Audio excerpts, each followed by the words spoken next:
Hello everyone, welcome to my channel. I am Vanshika Solanki and today I will going to explain you body fluid and circulation with the help of notes. ठीक है, इस पूरे ही chapter को मैं notes की मदद से cover करूंगी। इसमें मैंने एनसीईआरटी के हर एक पॉइंट्स को कवर किया है, तो ये वीडियो अगर आपने देख ली तो आपको एनसीईआरटी भी पढ़ने की जरूरत नहीं पड़ेगी। ठीक है, साथ ही अगर आप नीट के स्टूडेंट है तो भी आप ये वीडियो को देख सकते हैं और आप अगर क्लास 11th के स्टूडेंट है तो भी आप ये वीडियो को देख सकते हैं। तो ये वीडियो बहुत ही हेल्पफुल होने वाली है। आपने पूरी वीडियो अगर आप एग्जाम के एक दिन पहले भी देख रहे हैं तो भी आपको पूरा सारे कंसेप्ट क्लियर हो जाएंगे और कल की एग्जाम आपकी बहुत अच्छी जाने वाली है।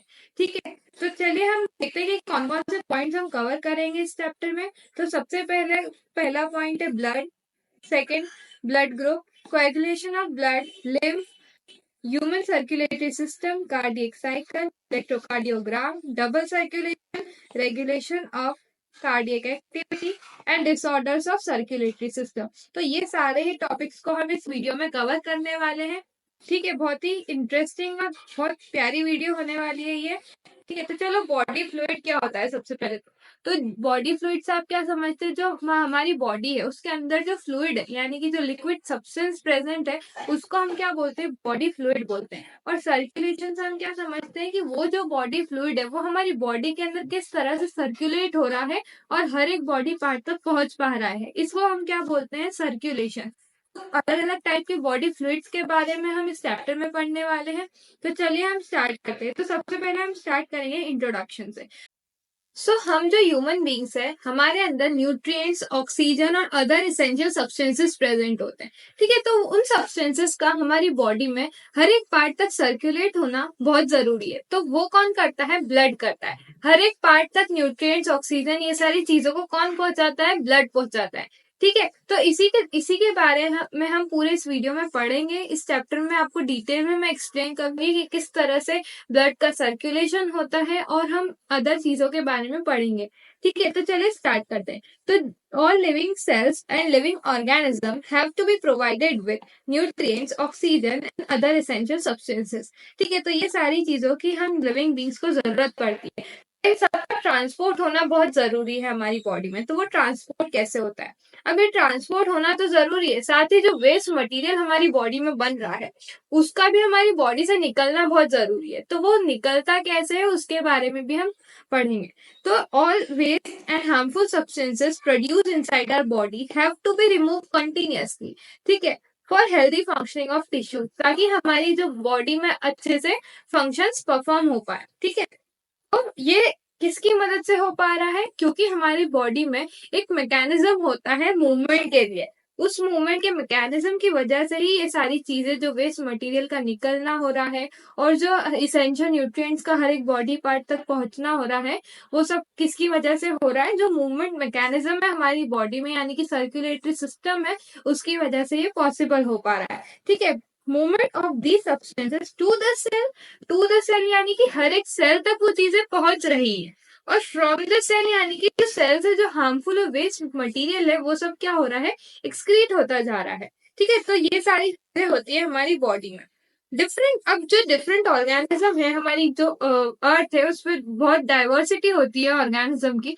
तो अलग अलग ऑर्गेनिज्म क्या है? अलग अलग तरह के ट्रांसपोर्ट मैकेनिज्म को शो करते हैं। ठीक है, सबका तरीका ट्रांसपोर्ट करने का बॉडी के अंदर वो अलग अलग होता है। तो सबसे पहले होते हैं सिंपल ऑर्गेनिज्म और दूसरे होते हैं कॉम्प्लेक्स ऑर्गेनिज्म। अब जो सिंपल ऑर्गेनिज्म होते हैं जैसे कि स्पंजेस एंड सिलेंट्रेट्स, ठीक है, उनके अंदर क्या होता है? सर्कुलेटरी सिस्टम कैसे होता है कि उनके अंदर जो ब्लड नहीं होता, उनमें डायरेक्ट जो वाटर है वही सप्लाई होता है पूरी बॉडी में। और वही वाटर जो है वो सारे इसेंशियल सब्सटेंसेस को मतलब पूरी बॉडी तक पहुंचाता है। ठीक है, तो they circulate water from surrounding to the body, surrounding से लेकर के बॉडी में, बॉडी कैविटी में तक पहुंचाता है। To facilitate cells to exchange substances, जिससे कि जो सब्सटेंसेस है उसका एक्सचेंज पॉसिबल हो पाता है। ओके, आई होप आपको ये स्पंजेस एंड सिलेंट्रेट्स का कंसेप्ट क्लियर हो गया होगा। यानी कि इनके अंदर कोई ब्लड वेसल्स या स्पेशल चीज नहीं होती जिसके अंदर वो जो सब्सटेंस है फ्लूइड फ्लो करेगा। इनके अंदर डायरेक्ट क्या होता है कि वाटर ही पूरे बॉडी में क्या होता है, सर्कुलेट होता है। तो जो ह्यूमन बींग्स होते हैं वो क्या होते हैं, कॉम्प्लेक्स ऑर्गेनिज्म होते हैं। ठीक है, तो इनके पास क्या स्पेशल टाइप के फ्लूइड्स प्रेजेंट होते हैं जो कि पूरी बॉडी में सर्कुलेट होते हैं। ठीक है, अब कौन कौन से फ्लूइड होते हैं, वो सबसे पहला तो है ब्लड और दूसरा है लिम्फ। ब्लड के बारे में आपको पता होगा थोड़ा बहुत, आप प्रीवियस क्लासेस में भी पढ़ के आए हैं। लिम्फ यहाँ पे हम कुछ नया पढ़ने वाले हैं। तो लिम्फ को क्या बोलते हैं, टिश्यू फ्लूइड। ठीक है, तो ब्लड और लिम्फ में क्या डिफरेंस है। जो ब्लड है वो मोस्ट कॉमन बॉडी फ्लूइड होता है, स्पेशली ह्यूमन बींग्स में। ठीक है, और जो लिम्फ होता है वो भी ह्यूमन बींग्स में ही होता है। It helps in transport of certain substances. ये भी बहुत सारे सब्सटेंसेस को क्या ट्रांसपोर्ट करने के लिए हेल्पफुल होता है। ठीक है, देखो आप ये एनसीईआरटी पढ़ लेना। एनसीईआरटी के सारे पॉइंट्स मैंने यहाँ पे फर्स्ट पैरा के कवर कर दिए हैं। तो जल्दी से खुश हो जाओ, यहाँ पे हमारा ये वाला पूरा पार्ट कवर हो चुका है। इसमें बस ये दे रखा है इंट्रोडक्शन पार्ट जो मैंने आपको एक्सप्लेन कर दिया। ठीक है, अब हम पढ़ते हैं ब्लड और लिम्फ में डिफरेंस। देखो, जो ब्लड होता है वो रेड कलर का होता है, हम सबको पता है। जो लिम्फ होता है वो कलरलेस होता है, यानी कि इसका कोई कलर नहीं होता है। ठीक है, तो ये जो ब्लड है वो कहाँ पे सर्कुलेट होता है, आर्टरीज वेन्स के अंदर सर्कुलेट होता है। और इसके अंदर रेस्पिरेटरी गैसेस और न्यूट्रिएंट्स प्रेजेंट होते हैं पूरी ही बॉडी में। ठीक है, जहां जहां पे भी ब्लड है वहां पे ये सारी चीजों को क्या करता है, nutrients throughout the body carry करता है ये। और जो लिम्फ होता है वो क्या होता है, इसको टिश्यू फ्लूइड बोलते हैं। यानी कि जो टिश्यू से जो फ्लूइड निकलता है जिसे हम लिम्फ बोलते हैं, वो पूरा ट्रांसपोर्ट होता है हमारी बॉडी में थ्रू लिम्फेटिक सिस्टम। ठीक है, जो ब्लड ब्लड जहाँ पे सर्कुलेट हो रहा है उसको सर्कुलेटरी सिस्टम बोलेंगे, और जहाँ पे लिम्फ सर्कुलेट हो रहा है उसको लिम्फेटिक सिस्टम बोलेंगे। तो जो ब्लड रेड कलर का होता है ये कलर होता है, ये कहाँ पे सर्कुलेट होता है, आर्टरीज वेन्स। ठीक है, एंड दी हार्ट में ये ब्लड सर्कुलेट होता है। और जो हमारा लिम्फ है वो सर्कुलेट होता है हमारी लिम्फ कैपिलरीज, लिम्फ नोड और लिम्फ वेसल्स के अंदर। ठीक है, मेन ट्रांसपोर्टिंग फ्लूइड होता है ये हमारी बॉडी का ब्लड। ये पैरेलल ट्रांसपोर्टिंग फ्लूइड होता है। ठीक है, जो क्या करता है, connect tissue fluid to the circulatory system. यानी कि ये जो टिश्यू फ्लूइड है जिसको हम लिम्फ बोलते हैं, वो उसको सर्कुलेटरी सिस्टम से क्या करता है, कनेक्ट करके रखता है। ठीक है, कंटेन्स रेड ब्लड सेल्स। ठीक है, जो हमारा ब्लड होता है वो उसके अंदर क्या होते हैं, रेड ब्लड सेल्स होते हैं और अदर फॉर्म्ड एलिमेंट्स होते हैं। और इनके अंदर कोई रेड ब्लड सेल्स प्रेजेंट नहीं होते। Consist of high protein concentration. इनके अंदर प्रोटीन का कंसंट्रेशन हाई होता है और इनके अंदर प्रोटीन का कंसंट्रेशन लो होता है। ठीक है, contain more nutrients and waste. इनके अंदर बहुत सारे न्यूट्रिएंट्स और वेस्ट प्रोडक्ट्स होते हैं, और इनके अंदर कम न्यूट्रिएंट्स और कम वेस्ट प्रोडक्ट्स होते हैं। ठीक है, अब बिलोंग्स टू सर्कुलेटरी सिस्टम। ठीक है, ये सर्कुलेटरी सिस्टम का पार्ट है और ये लिम्फेटिक सिस्टम का पार्ट है, मैं आपको बता चुकी हूँ। ठीक है, सो नेक्स्ट, ये क्या करता है, regulate body temperature and maintain pH. ये बॉडी के टेम्परेचर को मेंटेन करके रखता है, साथ ही पीएच को भी बैलेंस करके रखता है। ठीक है, now next, transfer fat and fat soluble vitamins and stores lymphocytes. ठीक है, तो ये क्या करता है, फैट्स और फैट सॉल्युबल विटामिन्स को क्या करता है, ट्रांसपोर्ट करता है, और लिम्फोसाइट्स को क्या करता है, स्टोर करके रखता है। ठीक है, now clots rapidly due to presence of fibrinogen. अब जब भी हमें कोई इंजरी हो जाती है तो ब्लड का लॉस होता है, तो उसके बाद जो प्लेटलेट्स वर्क करती है जिसमें फिब्रिनोजन होता है, वो क्या करता है, ब्लड को क्लॉट करता है ताकि एक्सेसिव लॉस नहीं हो पाए ब्लड का। ठीक है, तो फिब्रिनोजन की वजह से इसमें क्लॉट का फॉर्मेशन जल्दी हो जाता है। इसमें क्लॉट बहुत ही धीरे बनता है due to presence of less fibrinogen. इसके अंदर कम अमाउंट में फिब्रिनोजन प्रेजेंट होता है। ठीक है, हमारा डिफरेंस हो गया ब्लड और लिम्फ के बीच में। अब हम बहुत ही इंटरेस्टिंग टॉपिक है ब्लड। आप आज से पहले आपने ब्लड के बारे में पता तो होगा आपको कि ब्लड होता क्या है, बट इसके अंदर बहुत सारी ऐसी चीजें हैं जो आपने कभी नहीं सुनी होगी कि अच्छा ये भी होता है ब्लड में। ठीक है, तो आज हम जानेंगे कि क्या क्या चीजें होती है ब्लड के अंदर। तो ब्लड क्या है, एक स्पेशल कनेक्टिव टिश्यू है। जब भी ब्लड आए तो आपको ये लाइन तो लिख के ही आनी है कि ये एक स्पेशल कनेक्टिव टिश्यू है। अब इसको स्पेशल क्यों बोला, क्योंकि ये बहुत इंपॉर्टेंट है हमारी बॉडी के लिए, क्योंकि यही है जो हमें जिंदा रख रहा है। ठीक है, ब्लड नहीं होता तो कैसे ब्लड मतलब ऑक्सीजन और अदर न्यूट्रिएंट्स पहुंच पाते, हमारे हार्ट तक ऑक्सीजन नहीं पहुंचता, लंग तक ऑक्सीजन नहीं पहुंचता। ठीक है, तो ये सब जो चीजें हो रही है वो ब्लड की मदद से ही हो रही है। अब कनेक्टिव टिश्यू क्यों बोला, क्योंकि सारे ही जो सिस्टम है हमारी बॉडी के उसको एक दूसरे से क्या करता है, कनेक्ट करता है। इसीलिए इसको क्या बोला है, कनेक्टिव टिश्यू बोला गया है। अब इस मतलब जो ब्लड है उसके अंदर तीन चीजें होती है। सबसे पहला होता है fluid matrix, second plasma and third is formed elements. ठीक है, तो बेसिकली हम दो इम्पोर्टेंट ये दोनों चीजों को पढ़ेंगे, क्योंकि आपके एनसीईआरटी में इन दोनों की डिटेल दे रखी है। तो देखो, जो प्लाज्मा है, प्लाज्मा क्या होता है, वो टोटल 55% ऑफ ब्लड होता है। यानी कि अगर हम ब्लड की बात करें तो जैसे कि मान लो कि ये ब्लड है, तो इसका जो 55% है ना, वो 55% जो है वो क्या है, प्लाज्मा है। ठीक है, अदर जो 45% है वो फॉर्म्ड एलिमेंट्स है और मैट्रिक्स है, फ्लूइड मैट्रिक्स है। तो जो प्लाज्मा है वो क्या होता है, स्ट्रॉ कलर्ड होता है। स्ट्रॉ कलर्ड यानी कि हम इसको व्हाइट नहीं बोल सकते। आपने न्यूज़पेपर का कलर देखा हो किस टाइप से होता है, वो प्योर व्हाइट नहीं होता है। तो इस तरह का कलर होता है हमारा प्लाज्मा का, स्ट्रॉ कलर। विस्कस फ्लूइड यानी कि हल्का सा गाढ़ा लिक्विड होता है ये, जिसके अंदर क्या क्या होता है, प्लाज्मा में 90 to 92% वाटर होता है। यानी कि कितना ज्यादा वाटर उसमें प्रेजेंट होता है। और 6 to 8% प्रोटीन्स प्रेजेंट होते हैं। प्रोटीन कौन कौन से प्रेजेंट होते हैं, फिब्रिनोजन, ग्लोब्यूलिन्स एंड एल्ब्यूमिन्स। ठीक है, ये तीन जो है प्रोटीन्स के नाम है, ये प्रेजेंट होते हैं हमारे प्लाज्मा के अंदर। आई होप आपको क्लियर हो गया होगा। आपको ये वीडियो बोरिंग तो नहीं लग रही है ना? अगर लग रही है तो आप मुझे बता सकते हैं। ठीक है, मैं इसको इंटरेस्टिंग बनाने की कोशिश करूंगी। ठीक है, अब हम पढ़ते हैं फॉर्म्ड एलिमेंट्स। फॉर्म्ड एलिमेंट्स क्या होते हैं? अब आप सोचेंगे ये तो हमको पता ही नहीं है। तो आपको ये पता है, आपने आरबीसीज डब्ल्यूबीसीज के बारे में पढ़ रखा है ऑलरेडी। तो वही जो है उनको ही क्या बोलते हैं, फॉर्म्ड एलिमेंट्स बोलते हैं। अब आप बोलेंगे कि यहाँ पे आरबीसी डब्ल्यूबीसी तो दे नहीं रखा। तो देखो ये जो लिखा है ना, ये वही है। तो जो एरिथ्रोसाइट्स होते हैं उन्हीं को हम आरबीसीज बोलते हैं। ल्यूकोसाइट्स होते हैं उनको हम डब्ल्यूबीसीज बोलते हैं। और जो प्लेटलेट है उसको हम थ्रोम्बोसाइट्स बोलते हैं। ठीक है, बट यहाँ पे प्लेटलेट्स ही दे रखा है।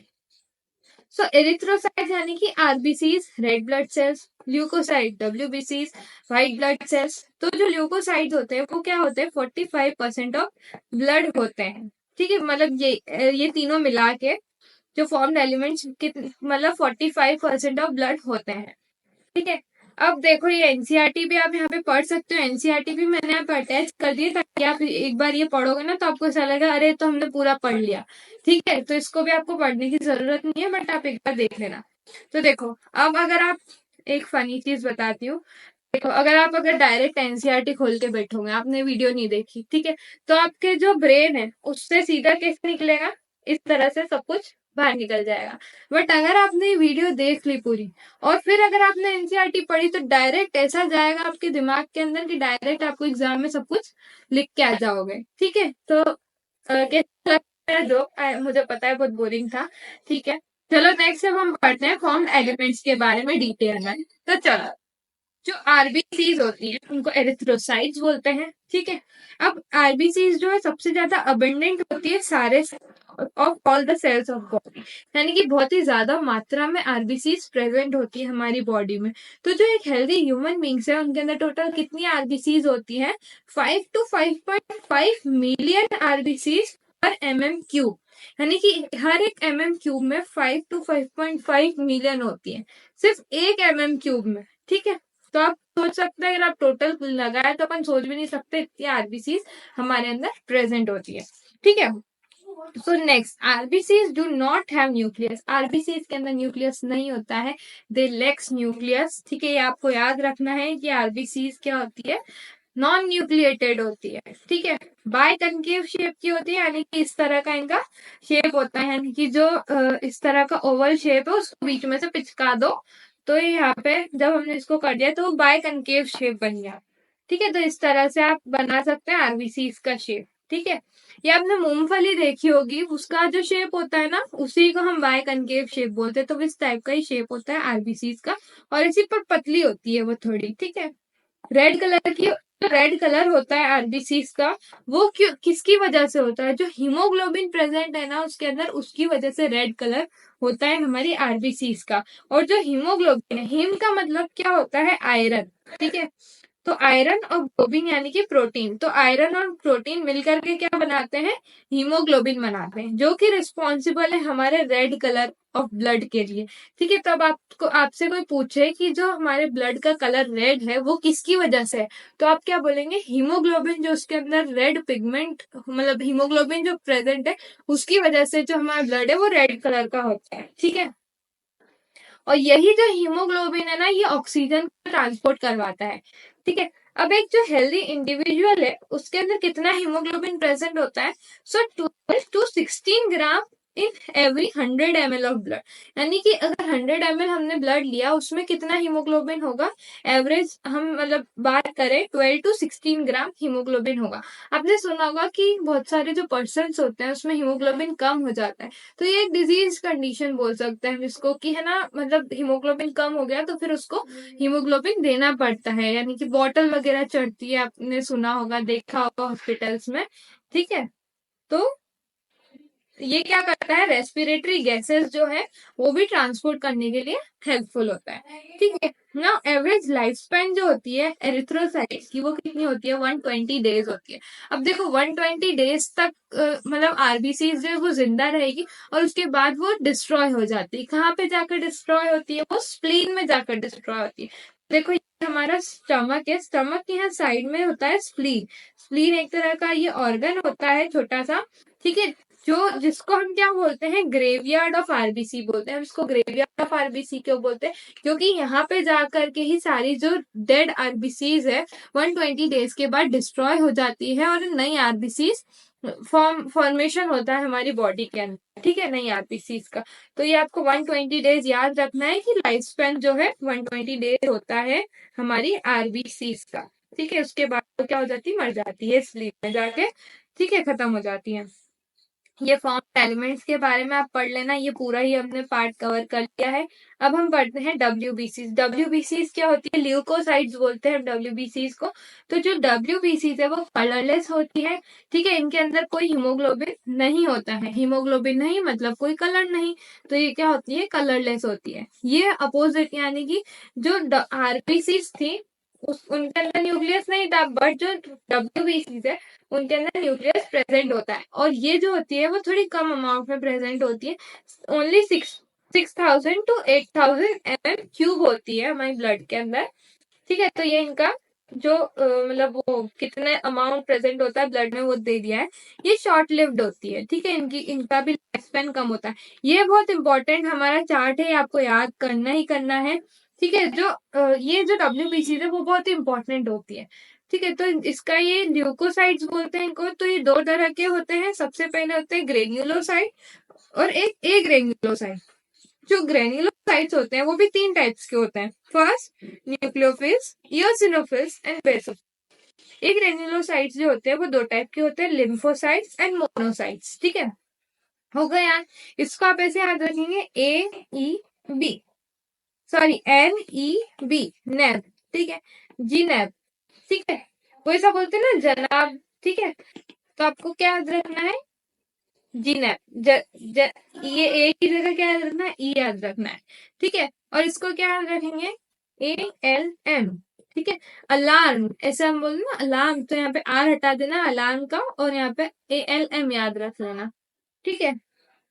या फिर आप ऐसे भी याद रख सकते हैं, MLA होता है ना वो, ठीक है। तो चलो ये आपको याद हो गया। अब जो न्यूट्रोफिल्स होते हैं वो सबसे ज्यादा अमाउंट में प्रेजेंट होते हैं। कितना अमाउंट होता है इसका? 60 to 65% of total RBC. Total जो आरबीसीज है उसमें 60 to 65% कौन होते हैं? हमारे न्यूक्लियोफिल्स होते हैं, ठीक है। फिर उससे कम कौन होते हैं वो भी हम आगे जानेंगे। देखो जो इओसिनोफिल्स होते हैं वो क्या करते हैं? इन्फेक्शन से रेजिस्ट करवाते हैं, यानी कि अगर हमारी बॉडी में कोई इन्फेक्शन हो गया तो उससे लड़ने में काम आते हैं ये सारे, ठीक है। और जो एलर्जिक रिएक्शंस हो गई हमारी बॉडी में उसमें भी ये क्या करते हैं? फाइट करते हैं, ठीक है। फिर बेसोफिल्स क्या होते हैं, 0.5 to 1% बेसोफिल्स प्रेजेंट होते हैं, ये इंपॉर्टेंट होते हैं, इससे बहुत सारे क्वेश्चन आते हैं नीट के। अभी इस वीडियो में मैं आपको आगे थोड़े बहुत क्वेश्चंस भी सॉल्व करवाऊंगी, ठीक है, जिससे आपकी प्रैक्टिस हो जाएगी। Secrete, histamine, serotonin and heparin, ठीक है, ये क्या करते हैं, ये सारी चीजों को क्या करते हैं, सिक्रीट करते हैं, कौन, बेसोफिल्स। अब जो ए ग्रेन्युलोसाइट्स है वो दो टाइप के होते हैं, लिम्फोसाइट्स एंड मोनोसाइट्स। जो लिम्फोसाइट्स है वो भी दो टाइप के होते हैं, एक होते हैं बी लिम्फोसाइट, एक होते हैं टी लिम्फोसाइट। और ये किस चीज के लिए रिस्पॉन्सिबल होते हैं, जो इम्यून रिस्पॉन्स हमारी बॉडी देती है उसके लिए ये रिस्पॉन्सिबल होते हैं। यानी कि आप जब भी हमारी बॉडी में कोई फॉरेन मटेरियल आ गया तो उससे हमारी बॉडी जो लड़ती है उसको क्या बोलते हैं, इम्यून रिस्पॉन्स बोलते हैं हमारी बॉडी का। तो वो कौन करवाते हैं, लिम्फोसाइट्स करवाते हैं। और जब हमारी बॉडी मतलब नहीं कर पाती है इन्फेक्शन से फाइट, जब हमको फिर मतलब प्रॉब्लम होने लगती है बहुत ज्यादा, और फिर हमको मेडिकेशंस लेनी पड़ती है, ठीक है। तो देखो, जो न्यूट्रोफिल्स होते हैं और जो मोनोसाइट्स होते हैं वो क्या होते हैं, फेगोसाइटिक सेल होते हैं, जो कि क्या करते हैं, फॉरेन ऑर्गेनिज्म जो हमारी बॉडी में एंटर कर गया उससे फाइट करते हैं। फेगोसाइटोसिस यानी कि वो खा जाते हैं वो जो फॉरेन मटेरियल हमारी बॉडी में आया, यानी कि कोई सा भी पैथोजन हमारी बॉडी में एंटर किया, मान लो बैक्टीरिया, फंजाई, वायरस, कुछ भी चीज हमारी बॉडी में आ गई तो उससे क्या करते हैं, उनको डिस्ट्रॉय करने के लिए हेल्प करते हैं न्यूट्रोफिल्स और मोनोसाइट्स। तो हम बोले कि जो WBC के जो एलिमेंट्स है वो क्या है, हमारी आर्मी है, हमारी बॉडी की आर्मी। क्यों, क्योंकि अगर कोई भी बाहर की कुछ चीज आई हमारी बॉडी में तो उससे क्या करती है, फाइट करती है वो, ठीक है। देखो ये हमारा ये वाला पार्ट भी हो गया एनसीईआरटी का। अब हम पढ़ते हैं नेक्स्ट, प्लेटलेट्स। प्लेटलेट्स को क्या बोलते हैं, थ्रोम्बोसाइट्स बोलते हैं, ठीक है, थ्रोम्बोसाइट। अब ये प्लेटलेट्स जो है वो कहाँ पे प्रोड्यूस होती है, जो मेगा कैरियोसाइट्स होते हैं। मेगा कैरियोसाइट्स कहाँ पे प्रेजेंट होते हैं, ये एक स्पेशल टाइप के सेल्स होते हैं जो कि बोन मैरो में पाए जाते हैं। तो ये जो सेल्स है वो क्या रिलीज करते हैं, प्लेटलेट्स रिलीज करते हैं, ठीक है। अब प्लेटलेट्स का भी अमाउंट बहुत ज्यादा होता है, 1,50,000 to 3,50,000 प्लेटलेट्स पर MM क्यूब। हर एक MM क्यूब में इतनी प्लेटलेट्स पाई जाती है नॉर्मल ह्यूमन बींग्स के अंदर। आपने ऐसा सुना होगा ना कि किसी पर्सन को डेंगू हो गया तो बोलते हैं कि वो उसकी प्लेटलेट्स कम हो गई। तो ये जो है प्लेटलेट्स बहुत इंपॉर्टेंट रोल प्ले करती है हमारी बॉडी में, इनका कम ज्यादा होना बहुत ही हार्मफुल है हमारी बॉडी के लिए, ठीक है। रिलीज, तो ये जो प्लेटलेट्स है वो क्या रिलीज करती है, कुछ ऐसे सब्सटेंसेस रिलीज करती है जो किसके लिए क्या हेल्प करते हैं, ब्लड कोएगुलेशन में हेल्प करते हैं। ब्लड कोएगुलेशन को क्या बोलते हैं, क्लॉटिंग ऑफ ब्लड बोलते हैं।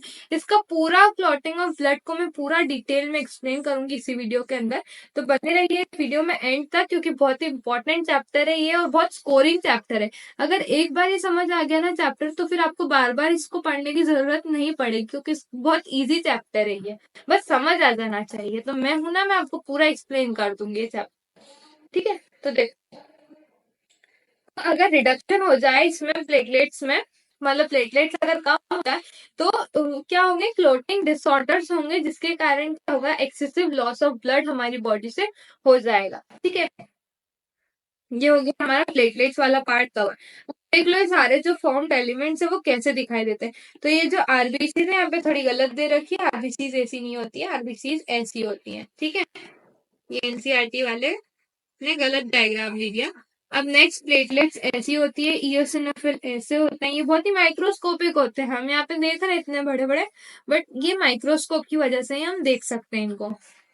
अब eosinophil, basophil, neutrophils, monocytes, T lymphocyte and B lymphocyte. ध्यान से देख लो इस पूरे पिक्चर को, इससे रिलेटेड क्वेश्चन पूछने वाली हूँ आप लोगों से, ठीक है। देख लिया आपने, चलो। अब नेक्स्ट हम पढ़ते हैं एक पैरा, इंपॉर्टेंट है हमारी एनसीईआरटी का, इसको डायरेक्ट हम एनसीईआरटी से पढ़ते हैं। देखो, fibrinogens are needed for clotting of और coagulation of blood। जो फिब्रिनोजन है वो किसके लिए हेल्प, मतलब जो ब्लड कोगुलेशन है उसमें हेल्प करता है फिब्रिनोजन, ठीक है। अब जो नेक्स्ट पॉइंट है, ग्लोबुलिन, एल्ब्यूमिन, और एक और क्या है हमारा, हाँ मतलब ये दो ही सिर्फ है ना, दो ही दे रखे हैं। तो जो ग्लोब्यूलिन होता है वो क्या करता है, डिफेंस मैकेनिज्म हमारी बॉडी को प्रोवाइड करता है। ठीक है, एल्ब्यूमिन क्या करता है, ऑस्मोटिक बैलेंस को मेंटेन करता है।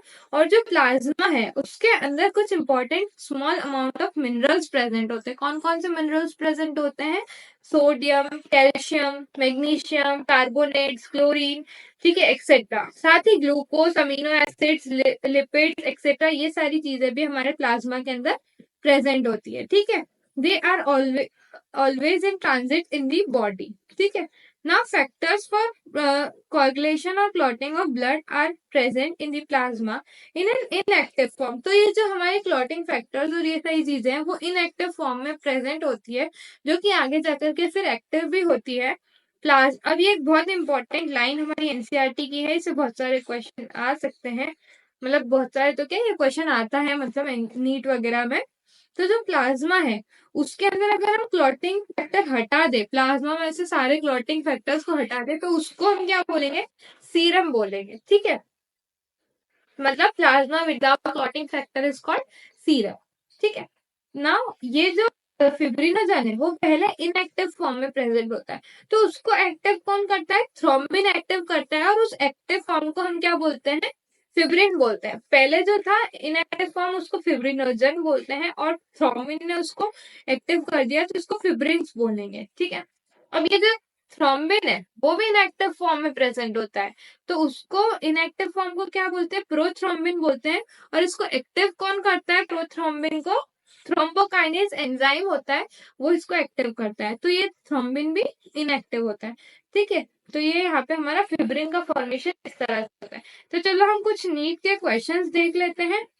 अब आपको इसको नीट के क्वेश्चन को मैं पढ़ूंगी सबसे पहले, आपको इस वीडियो को पॉज करना है, कमेंट करना है इसका करेक्ट आंसर, या फिर आप ऐसा भी कर सकते हैं कि आप एक ब्लैंक पेज लेके बैठे, क्वेश्चन नंबर के आगे उसका करेक्ट ऑप्शन लिखिए, और फिर जब मैं उसका आंसर बताऊं तो आपको फिर उसको चेक करना है कि आपका आंसर करेक्ट है या नहीं। और फिर बताइएगा कमेंट में कि आपके टोटल कितने क्वेश्चंस के आंसर करेक्ट निकले। मुझे पता है कि मैक्सिमम क्वेश्चंस आपके करेक्ट ही जाने वाले हैं, क्योंकि मैंने उसको पूरा एक्सप्लेन कर दिया है इतने अच्छे तरीके से, तो आपके सारे आंसर सही जाएंगे। ठीक है, विच of the following statement is correct. अब इसमें से आपको बताना है कि कौन सा स्टेटमेंट करेक्ट है। Basophils are most abundant cells of the human of the total WBCs.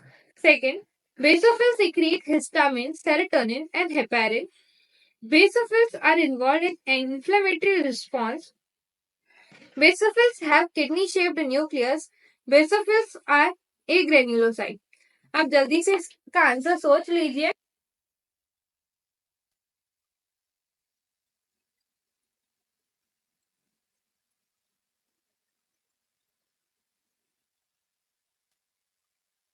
ठीक है, बहुत इजी सा क्वेश्चन है ये। देखो, जो बेसोफिल्स होते हैं वो अबंडेंट तो होते नहीं है, क्योंकि हमने पढ़ रखा है कि जो न्यूक्लियोफिल्स होते हैं वो बहुत ही अबंडेंट होते हैं among all the cells। ठीक है, अब जो बेसोफिल्स होते हैं वो क्या करते हैं, हिस्टामिन, सेरोटोनिन और हेपेरिन सिक्रीट करते हैं, तो हमने पढ़ा ही था। तो ये वाला आंसर क्या है, हमारा करेक्ट आंसर है। Okay sir, question B is correct. और भी हम आगे भी पढ़ लेते हैं। देखो, ये जो बेसोफिल्स होते हैं वो इन्फ्लेमेटरी रिस्पॉन्स करते, बिल्कुल गलत। ठीक है, किडनी शेप न्यूक्लियस नहीं होता है बेसोफिल्स का। ठीक है, जो बेसोफिल्स होते हैं वो ग्रेन्युलोसाइट होते हैं, बिल्कुल गलत, क्योंकि बेसोफिल्स तो ग्रेन्युलोसाइट्स का पार्ट है। ठीक है, तो यहाँ पे हमारा ऑप्शन नंबर बी करेक्ट है। अब नेक्स्ट, अब हम मैच द कॉलम पढ़ते हैं। इस तरह के क्वेश्चंस बहुत आते हैं नीट में, मैच द कॉलम वाले। देखो, सबसे पहले हमें याद है जो न्यूट्रोफिल्स है उसका हमने पढ़ा था 60 to 65% होते हैं, क्योंकि ये बहुत अबंडेंट होते हैं, तो हमने ये याद रख लिया था कि 60 to 65% न्यूट्रोफिल्स होते हैं। तो देखो, न्यूट्रोफिल्स ये रहे। ठीक है, अब यहाँ पे हमको कहाँ दिख रहा है, ये रहा 60 to 65%। तो हमें क्या लगा, हमने क्या मतलब पता लगा लिया कि जो सी है उसका आंसर है फोर्थ। तो देखो यहाँ पे जो सी है इसमें फोर्थ आंसर कहाँ दिखाई दे रहा है, यहाँ पे दिखाई दे रहा है। तो मतलब कि हमारा जो थर्ड ऑप्शन है वो बिल्कुल करेक्ट है। हमको बाकी के भी ऑप्शन देखने की जरूरत नहीं, क्योंकि फोर ऑप्शन जो है वो सिर्फ एक में ही दिखाई दे रहा है। अगर यहाँ पे फोर कहीं पे भी होता है तो हमको दूसरे ऑप्शन देखने की जरूरत पड़ती। तो हमको क्या समझ आ गया यहाँ पे कि जो हमारा ऑप्शन नंबर थर्ड है वो करेक्ट। देखो तो इससे करेक्ट आंसर को हम एक बार मैच कर लेते हैं। तो जो ए है उसका सेकंड है, ठीक है, बिल्कुल सही, इओसिनोफिल इतने ही होते हैं, ठीक है। फिर नेक्स्ट जो बी है उसका थर्ड है, ये लिम्फोसाइट्स, ठीक है। जो थर्ड है उसका हमको पता चल गया फोर्थ है, और लास्ट बेटा मोनोसाइट उसका फर्स्ट है। तो ये हमारा मैच द कॉलम हो।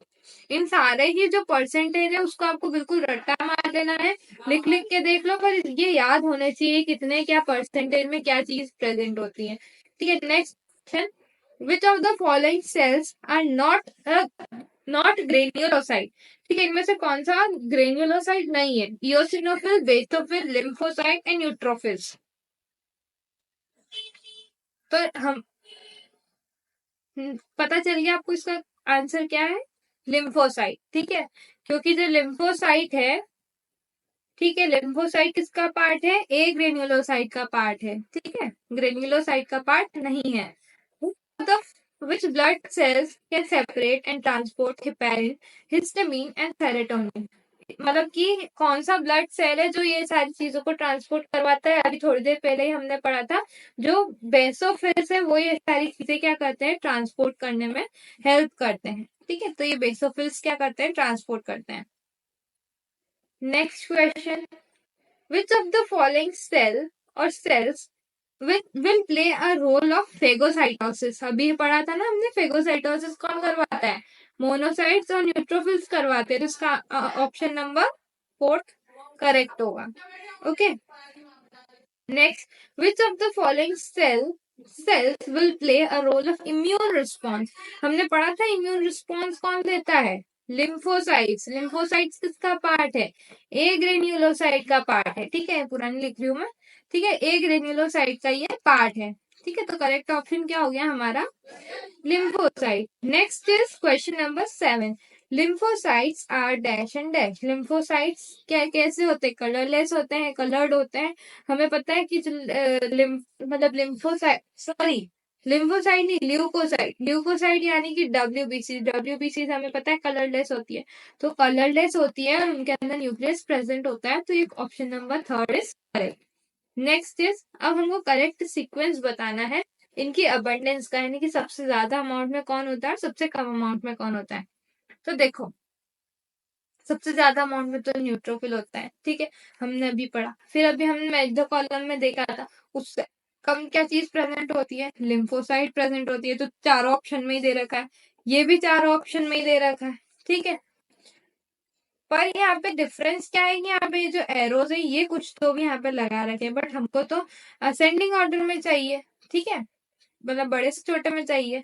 तो यहाँ पे ये इओसिनोफिल होता है, फिर बेसोफिल होता है। तो ये जो है यहाँ पे करेक्ट एरोस लगा रखे हैं यहाँ पे, ग्रेटर देन साइन वाले। तो हमारा जो फर्स्ट ऑप्शन है वो करेक्ट है, ठीक है। ये करेक्ट अबंडेंस का फॉर्म यहाँ पे दे रखा है। नेक्स्ट क्या करना है हमको? आइडेंटिफाई करना है फिगर को। ये वाले फिगर को मैंने आपको बोला था कि डायग्राम ढंग से देख लेना। तो देखो, जिसने ढंग से देखा होगा उसको ये आ जाएगा। Select the correct option. तो बताओ कि ये किसका फिगर है? तुम ओके लगा लिया पता? तो देखो, सबसे पहला तो ये मुझे जहां तक पता है ये न्यूट्रोफिल है, ठीक है, क्योंकि न्यूट्रोफिल्स क्या होते हैं? फेगोसाइटिक सेल होते हैं जो कि डिस्ट्रॉय करते हैं फॉरेन ऑर्गेनिज्म को एंटरिंग दी बॉडी, ठीक है। नेक्स्ट, अब इसमें क्या करना है? Select the option having all correct characteristics. इनका करेक्ट कैरेक्टरिस्टिक्स भी करेक्ट होना चाहिए और परसेंटेज भी करेक्ट होना चाहिए। तो इन सब में से आप बताओ कि कौन सा कैरेक्टरिस्टिक्स सही है और क्या है, मतलब वो। ओके सोच लिया? तो देखो मैं बताती हूँ, ये जो सेकंड वाला है ये क्या है? बेसोफिल है, ठीक है, बेसोफिल्स है, और इसका परसेंटेज 0.5 to 1 होता है, ठीक है, और ये सिक्रीट करता है हिस्टामिन को। तो हमारा ऑप्शन नंबर सेकंड हो गया करेक्ट। Next question.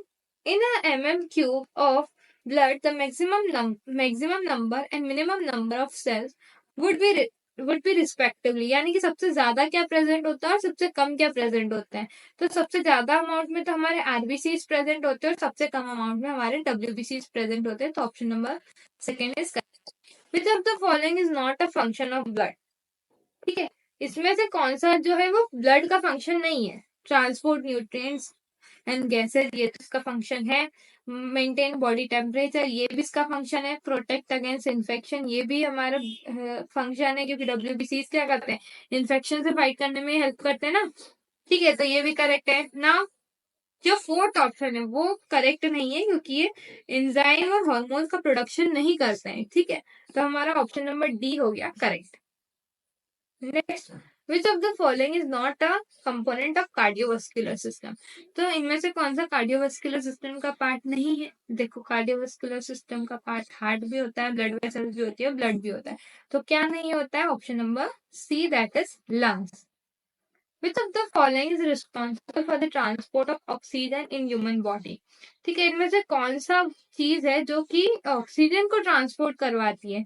तो मैंने आपको बताया था जब मैंने हीमोग्लोबिन पढ़ाया था कि हीमोग्लोबिन मतलब ऑक्सीजन जो ट्रांसपोर्ट होता है वो किसकी वजह से होता है? हीमोग्लोबिन की वजह से होता है।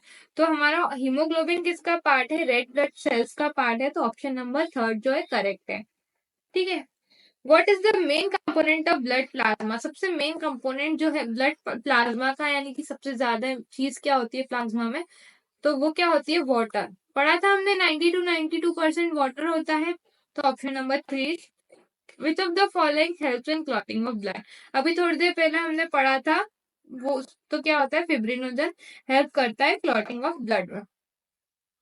आई होप आपको ये बहुत इंटरेस्टिंग लगा होगा। ये अगर आपको इस तरह से और क्वेश्चन प्रैक्टिस करनी है तो डिस्क्रिप्शन बॉक्स में मैं आपको प्रोवाइड कर दूंगी link.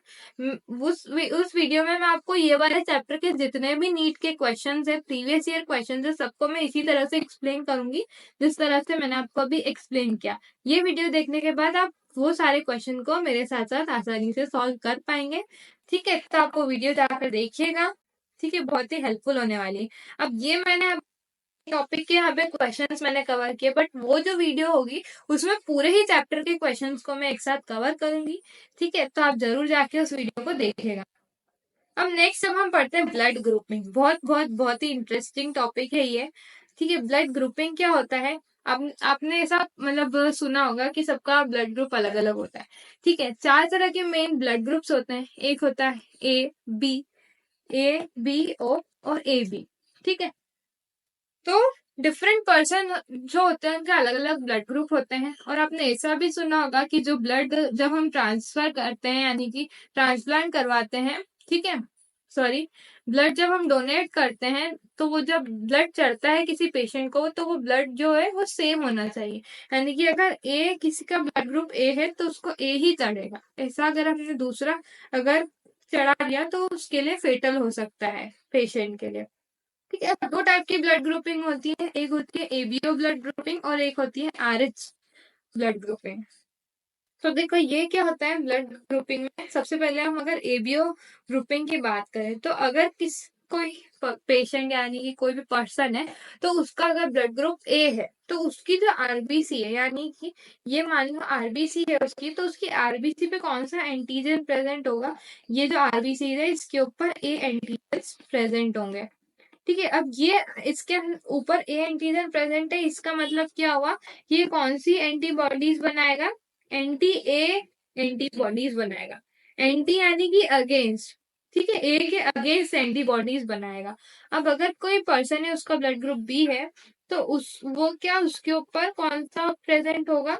Antigen B antigen present होंगे। तो ये कौन सा एंटीबॉडी बनाएगा? एंटी बी बॉडी बनाएगा। ठीक है, अब अगर कोई सा पेशेंट है उसका ब्लड ग्रुप अगर O है तो वो उसके ऊपर O एंटीजन प्रेजेंट हो, तो ये क्या बनाएगा? एंटी A भी बनाएगा और एंटी B भी बनाएगा। ठीक है, एंटीबॉडीज एंटी A और एंटी B बनाएगा। और जो A B है उसके अंदर A भी होगा और B भी होगा। ठीक है, एंटीजन A भी प्रेजेंट होंगे और एंटीजन B भी प्रेजेंट होंगे। ठीक है, देख ये एबीओ ब्लड ग्रुपिंग का फ्लो चार्ट, सॉरी वो है मतलब पूरा वो है टेबल। ठीक है, तो इसमें मैंने दे रखा है कि जो A B O और AB ब्लड ग्रुप होते हैं तो जो एंटीजन प्रेजेंट होंगे, ए के ऊपर ए एंटीजन प्रेजेंट होगा, बी के ऊपर बी एंटीजन प्रेजेंट होगा, और जो ओ है उसके ऊपर कोई भी एंटीजन प्रेजेंट नहीं होंगे। ठीक है, यहाँ पे मैंने आपको थोड़ा गलत बता दिया, यहाँ पे एंटीजन प्रेजेंट नहीं होते हैं इसी। ठीक है, कोई सा यहाँ पे ये जो ओ है ना, यहाँ पे नहीं होता है ये। ठीक है, पर ये जो एंटीबॉडीज बनाता है वो एंटीबॉडी ए और एंटीबॉडी बी बनाता है।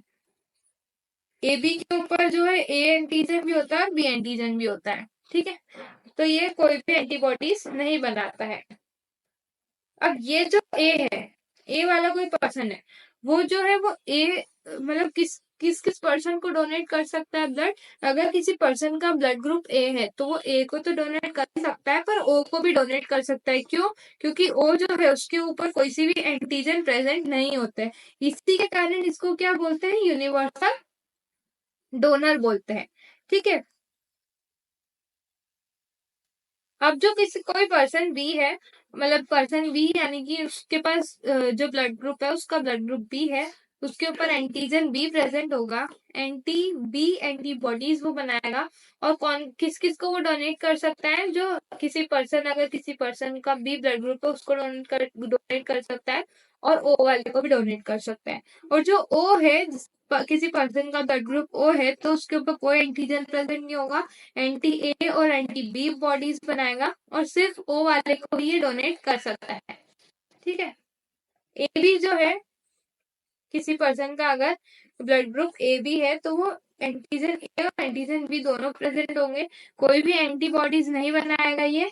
तो कोई भी एंटीबॉडी नहीं बनाएगा तो ये सारे ही ब्लड ग्रुप वालों को ये डोनेट कर सकते हैं। जो यूनिवर्सल डोनर होता है, जो होता है वो यूनिवर्सल डोनर होता है। और जो ए बी होता है वो क्या होते हैं? यूनिवर्सल रेसिपिएंट होते हैं। ठीक है, रेसिपिएंट यानी कि यूनिवर्सल एक्सेप्टर होते हैं। ठीक है, यहाँ पे हमारा ये पूरा ब्लड ग्रुप वाला सिस्टम हो गया। ये पैराग्राफ में यही लिखा है जो मैंने आपको एक्सप्लेन किया। ठीक है, ये एक ये वाला भी आप कर सकते हैं, और जो मैंने ऊपर लिखा था वो भी कर सकते हैं, दोनों एक ही है। ठीक है, नेक्स्ट अब हम आरएच ग्रुप में। अब देखो, आपने तो सुना होगा कि ऐसा तो नहीं बोलते है कि हमारा ब्लड ग्रुप ए है, हमारा ब्लड ग्रुप बी है। आपने किसी ने नहीं सुना होगा, आपने हमेशा क्या सुना होगा? हमारा ब्लड ग्रुप ए पॉजिटिव है, हमारा ब्लड ग्रुप ओ नेगेटिव है, ओ पॉजिटिव है, बी पॉजिटिव है, बी नेगेटिव है। तो ये पॉजिटिव नेगेटिव का क्या सिस्टम है, तो ये मैं आपको बताती हूँ कि वो कहाँ है। तो जो आरएच एंटीजन प्रेजेंट होता है ना, हमारी जो ब्लड है उसमें आरएच एंटीजन प्रेजेंट होता है। तो आरएच आरएच का मतलब यानी कि रेसस होता है। तो सबसे पहले जो एंटीजन है वो रेसस मंकी के अंदर देखा गया था। ठीक है, उसकी आरबीसीज के ऊपर देखा गया था, रेसस मंकी। तो इस मतलब कि अगर वो एंटीजन प्रेजेंट है, यानी कि ये रेसस एंटीजन यानी कि आरएच एंटीजन अगर प्रेजेंट है, तो उस इंसान को क्या बोलेंगे? कि वो आरएच पॉजिटिव है। ठीक है, यानी कि उसका ब्लड ग्रुप पॉजिटिव होगा। और अगर वो एंटीजन प्रेजेंट नहीं है आरबीसीज के ऊपर, तो वो क्या होगा? आरएच नेगेटिव होगा, यानी कि वो नेगेटिव, उसका ब्लड ग्रुप होगा नेगेटिव। ठीक है, तो इस तरह से हमने आरएच ब्लड ग्रुपिंग कर ली। तो if Rh negative person exposed to Rh positive person, it forms a specific antibody against the Rh antigen. ठीक है, तो अगर किसी Rh नेगेटिव का ब्लड अगर उससे Rh पॉजिटिव पर्सन से एक्सपोज हो गया, तो वो एंटीबॉडीज बनाएगा। ठीक है, against RH antigen, RH antigen के अगेंस्ट बनाएगा, एंटीबॉडीज बनाएगा। अब ये बहुत ही स्पेशल केस हम पढ़ेंगे आरएच इनकम्पैटिबिलिटी का। ठीक है, ये हम आपके एनसीईआरटी में भी गिवन है। तो एक मान लो कि कोई प्रेग्नेंट वुमेन है, ये एक प्रेग्नेंट वुमेन है जिसके फीटस के अंदर, सॉरी जिसके वुम्ब के अंदर फीटस है। ठीक है, तो ये जो वुमेन है ना, उसका जो मतलब ब्लड ग्रुप है वो आरएच नेगेटिव है, पर उस जो फीटस है उसका ब्लड ग्रुप आरएच पॉजिटिव है। The Rh antigen of the foetus, यानी कि पॉजिटिव, यानी कि इसका जो आरबीसी है उसके ऊपर आरएच एंटीजन प्रेजेंट है, इसलिए आज को आरएच पॉजिटिव बोला है। ठीक है, तो Rh antigen of the foetus do not get expose to the Rh negative blood of the mother in the first pregnancy, यानी कि इसकी जब ये जो फर्स्ट प्रेगनेंसी हुई है, इसका जो एंटीजन है वो मदर के आरएच नेगेटिव ब्लड के साथ क्या होगा? एक्सपोज नहीं होगा। फर्स्ट प्रेगनेंसी में, ठीक है। पर जो दूसरी प्रेगनेंसी है उसमें चांसेस रहते हैं कि ये जो RH मतलब RH नेगेटिव है और जो RH पॉजिटिव है वो उसमें मतलब वो एक्सपोज हो जाए, ठीक है। तो इससे भी बचने के लिए कुछ मेडिकेशन दी जाती है। As second blood are well separated by the placenta, ठीक है।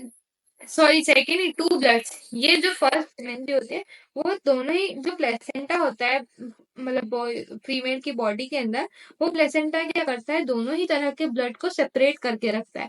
तो फर्स्ट टाइम कुछ भी प्रॉब्लम नहीं आती है, ठीक है। सो बाकी का हम यहाँ एनसीईआरटी से पढ़ते हैं। During the delivery of first child की डिलीवरी जब होती है तो there is a possibility of explosion of maternal blood यानी कि mother's blood to small amount of RH positive blood of the fetus. In this case, the mother start preparing antibodies against RH antigen of the blood. तो ये जब होता है तो जब हमारी मतलब फीमेल की जो बॉडी है वो RH एंटीजन के अगेंस्ट क्या बनाने लग जाती है, एंटीबॉडीज बनाने लग जाती है। In case of such subsequent pregnancies, the RH antibodies from the mother RH negative can leak into the blood of the fetus RH positive and destroy the fetal RBCs. बहुत सारी जो प्रेगनेंसीज होती है उसके अंदर क्या होता है कि जो RH एंटीबॉडीज होती है वो क्या होती है, लीक होने लग जाती है फीटस के ब्लड के अंदर, जिससे कि क्या होता है, फीटल की RBCs डिस्ट्रॉय हो जाती है और फीटस मतलब कि एक तरह से बोल सकते हैं कि मर जाता है, ठीक है। तो ये जो केस है, this could be a fatal to the foetus, यानी कि जानलेवा हो सकता है फीटस के लिए। वुड कॉज सीवियर एनीमिया, इससे बहुत सीवियर एनीमिया भी हो सकता है बेबी को, या फिर जॉन्डिस भी हो सकता है।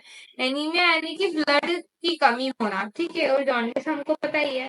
This condition is called erythroblastosis fetalis. अब आपको क्वेश्चन आएगा कि व्हाट इज इरिथ्रोब्लास्टोसिस फिटालिस, तो यही पूरी आपको कहानी लिख के आनी एग्जाम में, ठीक है। This can be avoided by administering RH anti antibodies. अब आपको जब सेकेंड प्रेगनेंसी होगी, जब उसके पहले ही मतलब मदर को RH एंटीबॉडीज दी जानी चाहिए, ठीक है, after the delivery of first child, ठीक है। तो हम इससे एरिथ्रोब्लास्टोसिस फिटालिस नाम की डिजीज से बच सकते हैं, ठीक है। तो अब आपको समझ आई गया होगा ये पढ़ कि ये जो RH पॉजिटिव और RH नेगेटिव कितना इंपॉर्टेंट रोल प्ले करता है हमारी बॉडी के अंदर, ठीक है। तो चलो ये हो गया हमारा कंप्लीट। अब नेक्स्ट अब हम पढ़ते हैं कोएगुलेशन ऑफ ब्लड। बहुत बहुत बहुत इंपॉर्टेंट टॉपिक है ये, किस तरह से हमारा जो ब्लड है वो कोएगुलेट होता है, ठीक है, उसके बारे में हम पढ़ेंगे। तो देखो, जब भी हमारी बॉडी में इंजरी होती है, मान लो कि हमारे हाथ पे यहाँ पे कट लग गया, तो यहाँ से खून बहने लगता है, ठीक है। बट वो जो खून है वो सलंग बहता, तो ऐसा नहीं कि बह ही जा रहा है बह जा रहा है, कुछ टाइम बाद रुक भी तो जाता है। तो वो कैसे रुक जाता है, ठीक है, ब्लड किस तरह से फ्लो होना रुक जाता है, तो वो किसकी वजह से रुकता है वो हम जानेंगे। तो जब भी हम इंजर्ड हो जाते हैं, कहीं लग जाती है, तो ब्लड फ्लो होता है पर कुछ टाइम बाद रुक जाता है, कहाँ है, यानी कि क्यों। तो ये क्यों होता है, due to coagulation of blood, यानी कि जो ब्लड है उसकी क्लॉटिंग हो जाती है, ठीक है, जिससे क्या होता है कि एक्सेसिव लॉस नहीं हो पाता है, ज्यादा खून मतलब खून की का लॉस नहीं होता है हमारी बॉडी से, ठीक है। तो ये किसी वजह से होता है, जो कोएगुलेट यानी कि जो क्लॉट होता है वो फॉर्म हो जाता है, यानी कि उसके ऊपर आपने ऐसा ब्राउन ब्राउन कलर की इस तरह से कोई कड़क कड़क पपड़ी टाइप जम जाती है ना, वो, तो उसको क्या बोलते हैं, हम क्लॉट बोलते हैं। तो वो क्लॉट किसकी वजह से बनता है, फिब्रिन की मदद से बनता है। अभी जो फिब्रिन है ना वो नेटवर्क ऑफ थ्रेड, यानी कि इस तरह से जालीदार स्ट्रक्चर, मतलब थ्रेड देखी होगी ना आपने, थ्रेड का पूरा जाला आप बोल सकते हैं हम, ठीक है। यानी कि मकड़ी का जाला कैसा होता है, इस तरह से थ्रेड्स का जाला होता है जिसको हम फिब्रिन बोलते हैं। तो वो क्या करता है कि वो इस तरह से जाला बन जाता है, तो जिसके कारण से यहाँ पे ब्लड लॉस नहीं होता है। देखो, जैसे कि ये हमारी यहाँ पे स्किन है, ठीक है, यहाँ पे कट लग गया, ठीक है, यहाँ पे कट लग गया, ठीक है, यहाँ से खून बह जा रहा बह जा रहा बह जा रहा बह जा रहा। तो अब ये जो हमारा ये फिब्रिन है, ये यहाँ पे जो जहाँ पे भी लगी है ना वहां पे इस तरह से जालीदार वो बना देंगे, जिसके कारण ये जो ब्लड का पाथ रुक गया और यहाँ से ब्लड बाहर नहीं जा पा रहा है, ठीक है। तो ये क्या है, हमारे फिब्रिन्स क्या करते हैं, ब्लड लॉस प्रिवेंट करते हैं, ठीक है। तो जिसको हम क्या बोलते हैं, क्लॉटिंग ऑफ ब्लड भी बोलते हैं। Fibrins are formed by conversion of inactive fibrinogen in plasma by fibrin enzyme, ठीक है, सॉरी थ्रोम्बिन एंजाइम। ये भी थोड़ी देर पहले मैंने आपको एक्सप्लेन किया था। जो फिब्रिनोजन है वो इनएक्टिव फॉर्म होता है, जो कि थ्रोम्बिन एंजाइम की मदद से किसमें कन्वर्ट हो जाता है, फिब्रिन में कन्वर्ट हो जाता है, ठीक है। अब थ्रोम्बिन जो है वो भी इनएक्टिव सब्सटेंस होता है, जो कि किस सॉरी प्रोथ्रोम्बिन जो है ना वो इनएक्टिव होता है, जो जिसको एक्टिव कौन करता है, हमारा थ्रोम्बोकाइनेज एंजाइम एक्टिव करता है, जिससे कि फिर ये थ्रोम्बिन में कन्वर्ट हो जाता है। तो ये जो फिब्रिनोजन से फिब्रिन का फॉर्मेशन हुआ वो थ्रोम्बिन की वजह से, थ्रोम्बिन एंजाइम की वजह से हुआ, ठीक है। तो ये फिब्रिन्स क्या नेटवर्क ऑफ थ्रेड होते हैं जो कि क्लॉटिंग ऑफ ब्लड को करवाते हैं, ठीक है, यानी कि एक्सेसिव लॉस ऑफ ब्लड को प्रिवेंट करते हैं, ठीक है। Next, injury or trauma stimulates the platelets into release and certain coagulation factors। अब जब भी कुछ भी इंजरी या ट्रॉमा होती है तो बहुत सारे जो coagulation factors रिलीज होते हैं हमारी बॉडी में। अब टोटल 12 coagulation factors हमारी बॉडी में होते हैं, जो कि क्या करते हैं, मैकेनिज्म ऑफ coagulation को एक्टिवेट करते हैं, यानी कि coagulation की एक्टिविटीज को प्रमोट करते हैं, जिसके कारण कि ब्लड का क्लॉट होता है, ब्लड क्लॉटिंग होती है, जिससे कि ब्लड लॉस नहीं हो पाता है, ठीक है। तो यहाँ पे हमारा कोagulation ऑफ ब्लड कंप्लीट। अब हम पढ़ते हैं लिम्फ के बारे में। जो लिम्फ है, लिम्फ क्या होता है, लिम्फ के बारे में मैं आपको बता चुकी हूँ इस वीडियो में थोड़ा बहुत, और भी हम डिटेल में हम पढ़ते हैं। तो लिम्फ को क्या बोलते हैं, टिश्यू फ्लूइड्स बोलते हैं। अब जैसे कि हमारे ये ब्लड वेसल है, ठीक है, इसके अंदर क्या बह रहा है, खून बह रहा है, ठीक है। तो ये जो खून है वो अदर कैपिलरीज तक पहुंच रहा है, ठीक है।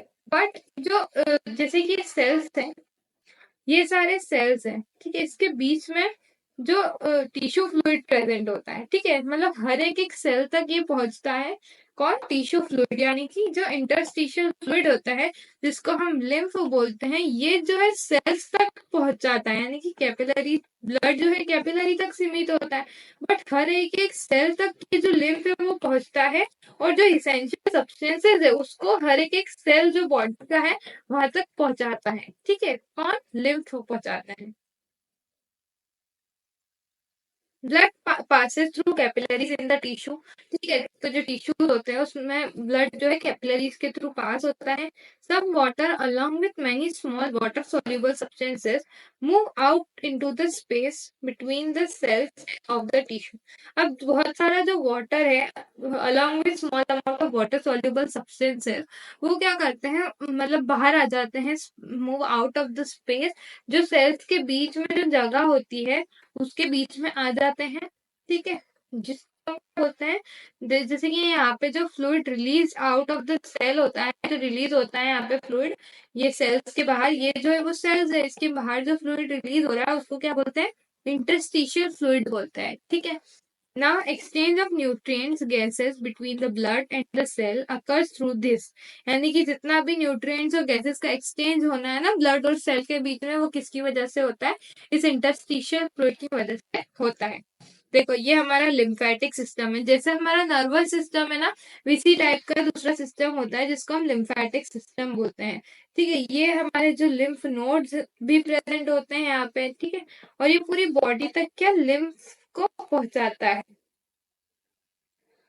देखो यहाँ पे ये हमारा, जैसे कि हमारा हार्ट है, ठीक है, ये वेन्स है, ये आर्टरीज है, और ये जो टिश्यूज है, ये जो टिश्यूज है, और ये हमारी कैपिलरीज है। तो ये क्या करता है, हमारे जो सर्कुलेटरी सिस्टम है उसको लिम्फेटिक सिस्टम से कनेक्ट करता है, ठीक है, with the help of lymph nodes, ठीक है। और ये लिम्फ नोड्स से ही लिम्फ जो है ट्रांसपोर्ट होता है, ठीक है। और ये जो है लिम्फेटिक कैपिलरीज है, ये ग्रीन वाली जो दिखाई दे रही है ना, ये, और ये सिंपल कैपिलरीज है हमारी बॉडी के, जो ब्लू और ये रेड वाली है वो, ठीक। अब हम पढ़ते हैं next, network of vessels called lymphatic system collects collect this liquid and drains it back to the major vein. अब ये क्या होता है कि नेटवर्क ऑफ वेसल्स जो प्रेजेंट होती है उसको क्या बोलते हैं, लिम्फेटिक सिस्टम बोलते हैं। ये क्या करती है, जो फ्लूइड है उसको कलेक्ट करती है और उसको मेजर वेन्स में जाकर के ड्रेन कर देती है, यानी कि छोड़ देती है वेन्स में जाकर के। ठीक है, अब ये जो फ्लूइड है इसको हम क्या बोलते हैं, लिम्फ बोलते हैं। लिम्फ जो है कलरलेस फ्लूइड होता है। ठीक है, जिसके अंदर क्या होते हैं, लिम्फोसाइट्स प्रेजेंट होते हैं। जो वही हमने जो लिम्फोसाइट का पढ़ा था ब्लड के अंदर, सेम रोल होता है कि वो इम्यून रिस्पॉन्सेज जो हमारी बॉडी में होते हैं उसके लिए रिस्पॉन्सिबल होता है। ठीक है, also an important carrier of nutrient hormone, और ये न्यूट्रिएंट्स हार्मोन ये सारी चीजों को भी कैरी करता है। ठीक है, fats are absorbed through limbs in lacteal present in the intestinal villi। अब जो हमारे इंटेस्टाइन में जो विलाय प्रेजेंट होती है, ये जो इस तरह का विलाय जो स्ट्रक्चर होता है इसको हम विलाय बोलते हैं इंटेस्टाइन में। ठीक है, तो उसमें जो लैक्टियल प्रेजेंट होता है वहां पे क्या होता है, फैट्स अब्सॉर्ब होते हैं लिम्फ के द्वारा। ठीक है, तो यहाँ पे हमारा लिम्फ का पार्ट हमने पढ़ लिया। पूरा लिम्फेटिक सिस्टम बस इतना ही दे रखा है एनसीईआरटी में, तो आप एक बार इसको भी पढ़ लीजिएगा। वैसे मैंने सारे पॉइंट कवर कर दिए हैं, आप बस एक बार पढ़ के देखना एनसीईआरटी को। ये वीडियो देखने के बाद आपको ऐसा जाएगा ना दिमाग में बिल्कुल कि डायरेक्ट आप लिख के आ जाओगे एग्जाम में, कि बिल्कुल ऐसा लगेगा कि ये तो बहुत इजी चैप्टर है। ठीक है, अब हम पढ़ते हैं बहुत बहुत बहुत बहुत इंटरेस्टिंग टॉपिक इस पूरे चैप्टर का, जो कि हमारा सर्कुलेटरी सिस्टम। ठीक है, मेरा तो फेवरेट है वाला टॉपिक, क्योंकि इसमें हम हार्ट के बारे में पढ़ेंगे। हार्ट किस तरह से वर्क करता है उसके बारे में पढ़ेंगे। ठीक है, और आपको भी ये बहुत अच्छा लगने वाला है, क्योंकि मैं आपको बहुत अच्छे तरीके से एक्सप्लेन करने वाली हूँ। ठीक है, तो सर्कुलेटरी सिस्टम जो है वो दो टाइप के होते हैं। एक होता है ओपन सर्कुलेटरी सिस्टम, एक होता है क्लोज सर्कुलेटरी सिस्टम। ठीक है, ओपन सर्कुलेटरी सिस्टम कहाँ पे पाया जाता है, जो आर्थ्रोपोड्स और मोलस्क्स होते हैं उनके अंदर ओपन सर्कुलेटरी सिस्टम होता है। और क्लोज सर्कुलेटरी सिस्टम किसमें देखा जाता है, एनालिड्स और क्वाड्रेट, और हम बोले कि ह्यूमन बींग्स, हमारे अंदर ये क्लोज सर्कुलेटरी सिस्टम प्रेजेंट होता है। अब जो ओपन सर्कुलेटरी सिस्टम होता है उसमें क्या होता है, blood pumped by the heart, heart के द्वारा ही जो ब्लड पंप होता है, पर it passes through the large vessels into the body cavity called sinus। इसमें क्या होता है कि जो ब्लड जो पंप तो होता है हार्ट के द्वारा, बट लार्ज वेसल के थ्रू पास होता है बॉडी कैविटीज के अंदर, जिसको हम क्या बोलते हैं, साइनसेस बोलते हैं।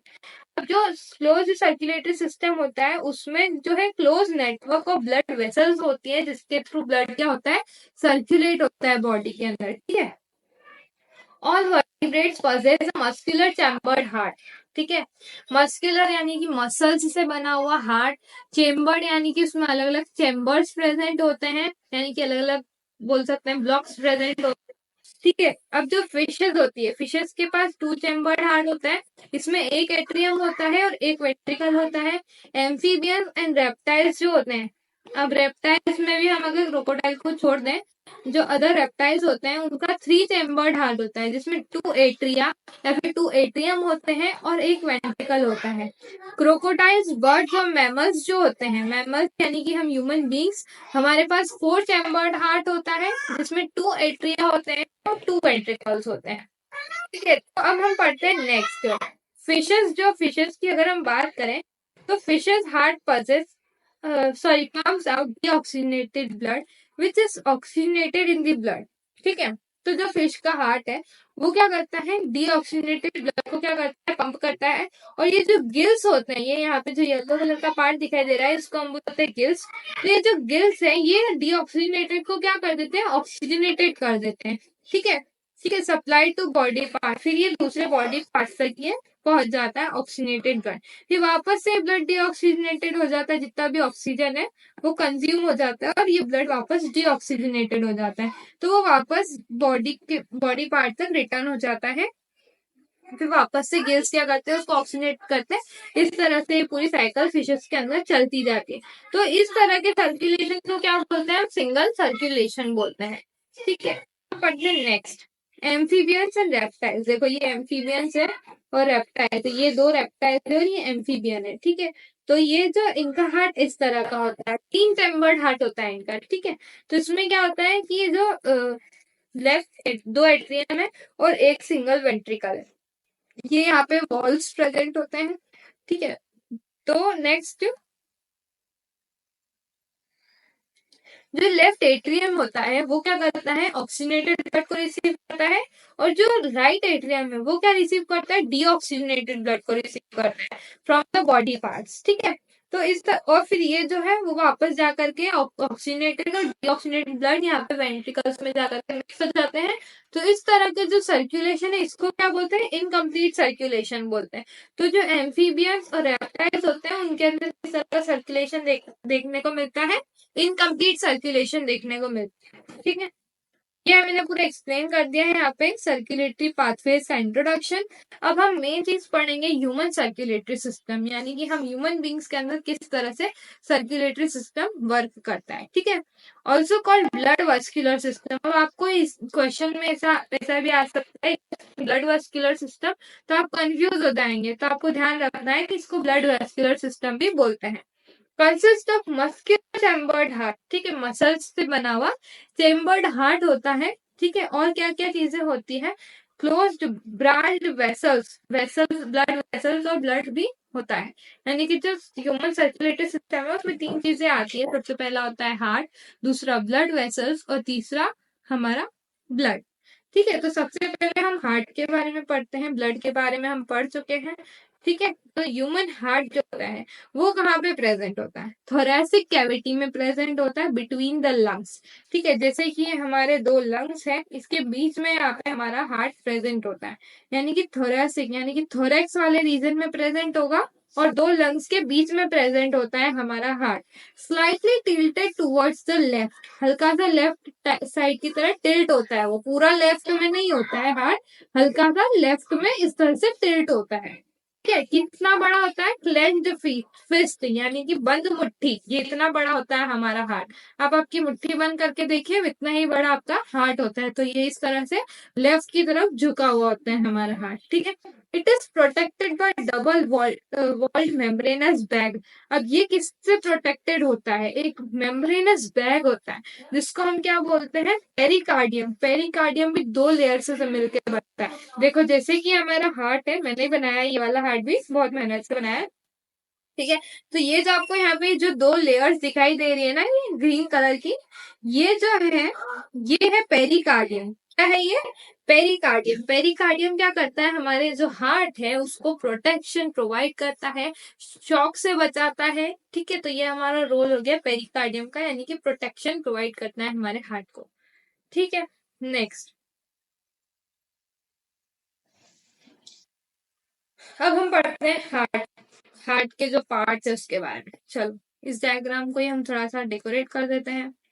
देखो सबसे पहले तो आपको ये क्या दिखाई दे रहा है, ये जो है चार चैम्बर कहाँ पे दिखाई दे रहा है आपको, देखो सबसे पहला चैम्बर ये, दूसरा चैम्बर ये, तीसरा चैम्बर ये और चौथा चैम्बर ये। ठीक है। तो ये हो गए हमारे ऊपर वाले दो एट्रियम और नीचे वाले दो वेंट्रिकल। ठीक है। तो देखो अब हम इसको करते हैं डेकोरेट। तो सबसे पहले यहाँ ऊपर से स्टार्ट करते हैं। तो ये जो चीज है ये आपको क्या दिखाई दे रही है, ये है हमारी एओर्टा। एओर्टा क्या है, लार्जेस्ट आर्टरी बोलते हैं हम इसको, क्योंकि इसका काम क्या होता है, पूरे बॉडी पार्ट्स तक ये ब्लड को पहुंचाती है। ठीक है। अब ये नेक्स्ट जो है ये है हमारी ये जो लेफ्ट साइड में हमको दिखाई दे रहा है ना, इसको हम क्या बोलते हैं, राइट एट्रियम बोलेंगे, राइट एट्रियम। और ये जो है इधर है हमारा लेफ्ट एट्रियम, ये है हमारा राइट वेंट्रिकल, ये है हमारा लेफ्ट वेंट्रिकल, ये है इंफीरियर वेना केवा,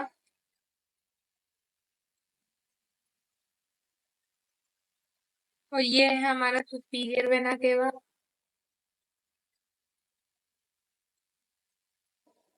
ओके। ये है हमारी पल्मोनरी आर्टरी।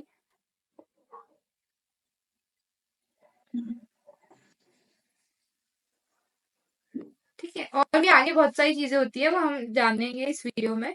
ठीक है। ये हमारा बेसिक स्ट्रक्चर था हमारे हार्ट का। ठीक है। अगर आपको ये जो हार्ट है, ये इसका ट्यूटोरियल चाहिए, यानी कि किस तरह से बनता है, तो मैं आपको लिंक डिस्क्रिप्शन बॉक्स में प्रोवाइड कर दूंगी। मेरे चैनल पे आपको जो बायो के जितने भी डायग्राम है सबके ट्यूटोरियल मिल जाएंगे। कोई सा भी ऐसा डायग्राम नहीं है जो मैंने नहीं बनाया है, उसका ट्यूटोरियल नहीं प्रोवाइड किया है। सबके जो ट्यूटोरियल्स है मैंने प्रोवाइड किया है। बहुत ही ईजी तरीके से मैं आपको बताती हूँ कि किस डायग्राम कैसे बनाते हैं लेबलिंग के साथ।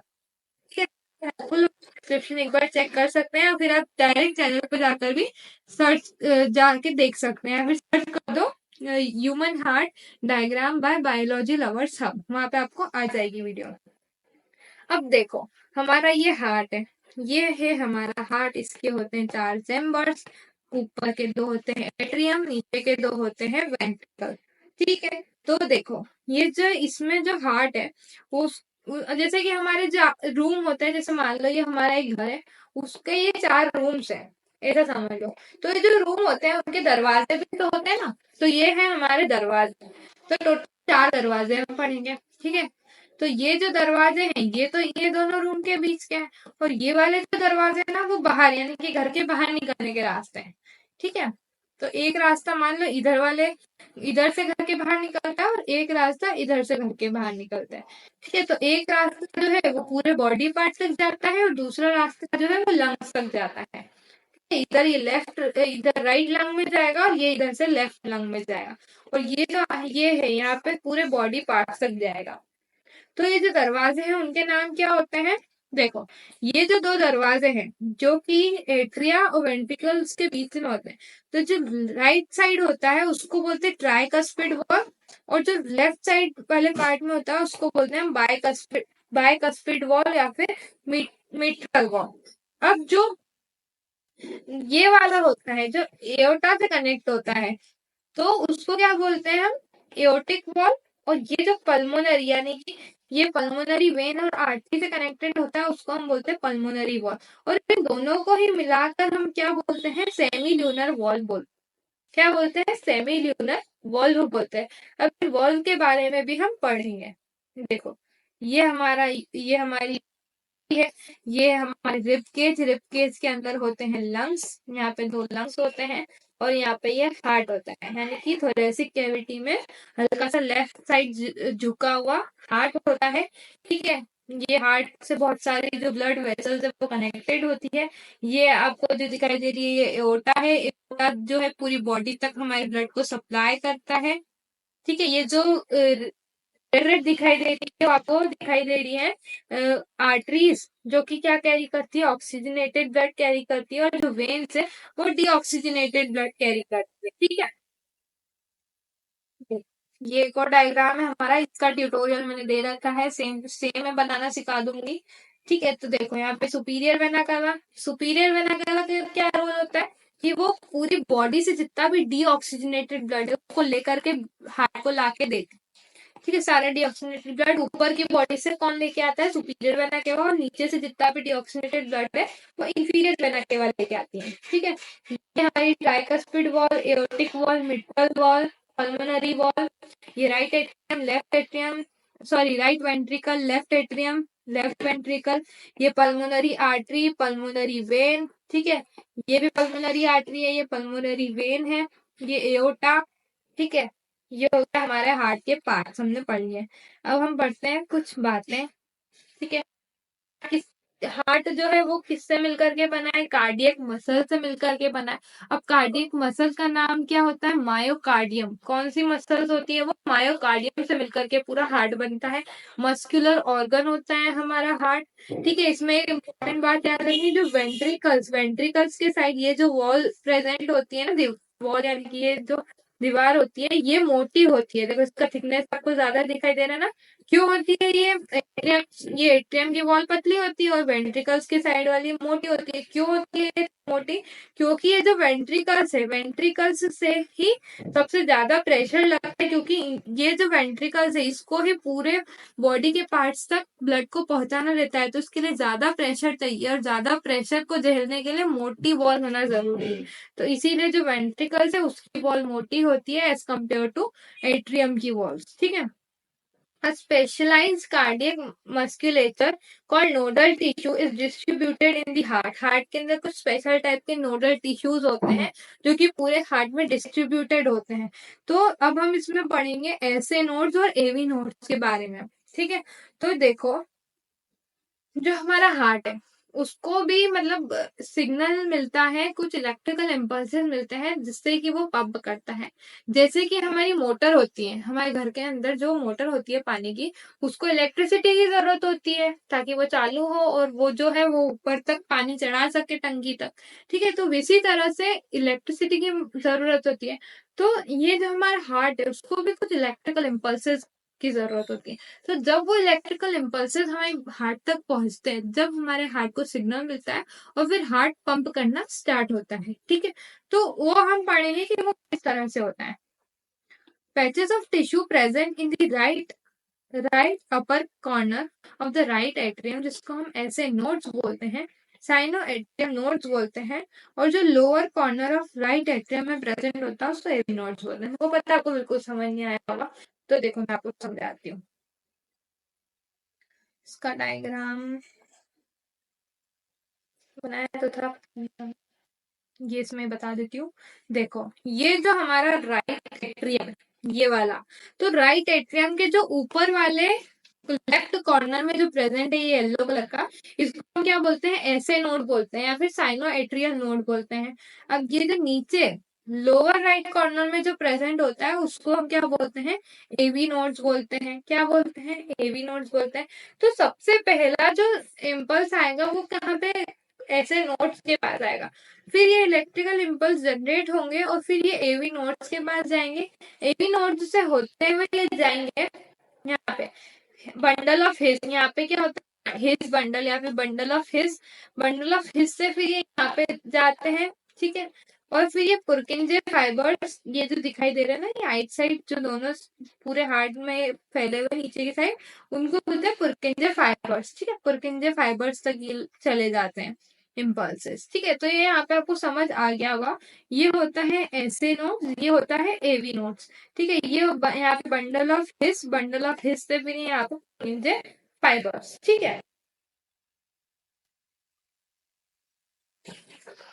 अब देखो एक इम्पोर्टेंट बात मैं आपको बता दूं. ये हमारा हार्ट है मान लो. ठीक है, प्यारा सा दिल है ये.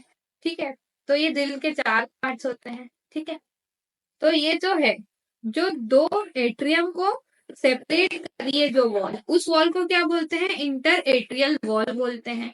अब जो वेंट्रिकल्स को सेपरेट कर रही है उस वॉल को हम इंटर वेंट्रिकुलर सेप्टम बोलते हैं. वॉल या फिर सेप्टम लिख लेना है यहाँ पे. ठीक है, इंटर एट्रियल सेप्टम. और ये यहाँ पे अगर दो एट्रियम और दो वेंट्रिकल्स को जो सेपरेट कर रही है उसको क्या बोलते हैं हम,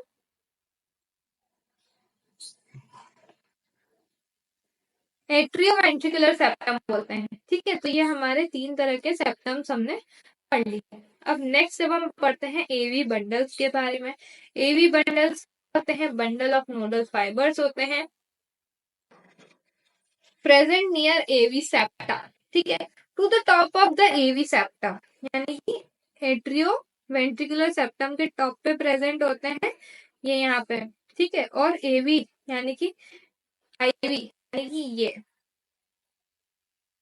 मतलब ये यहाँ पे बीच में यहाँ पे प्रेजेंट होते हैं एवी बंडल्स. ठीक है, next these further divide into right and left bundles.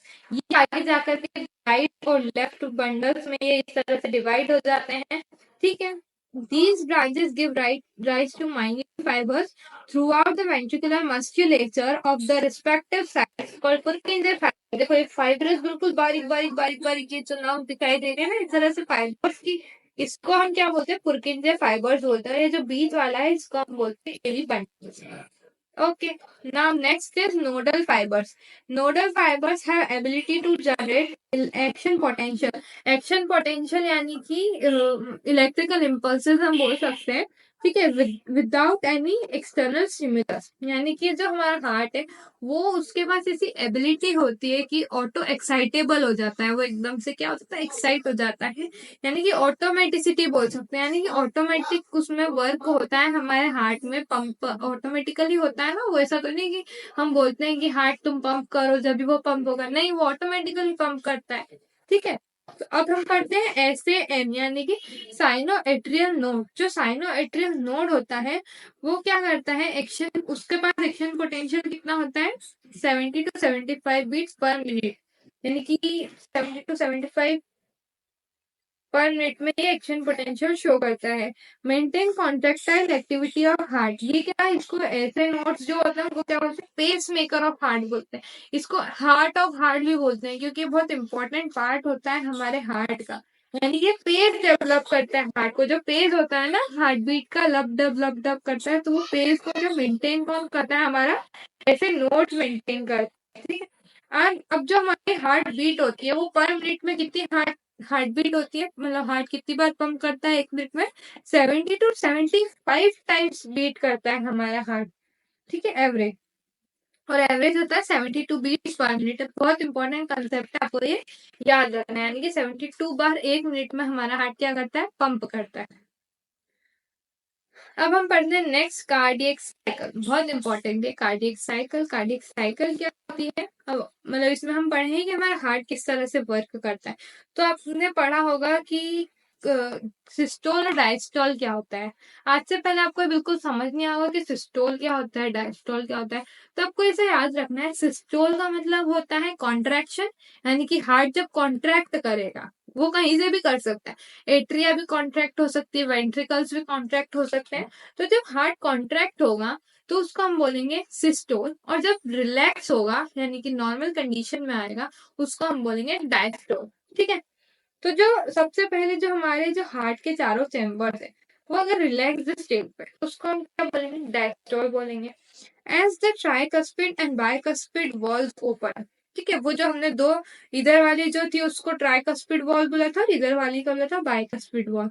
तो जब ये दोनों वॉल ओपन होगी, ठीक है, blood from pulmonary vein and vena cava flows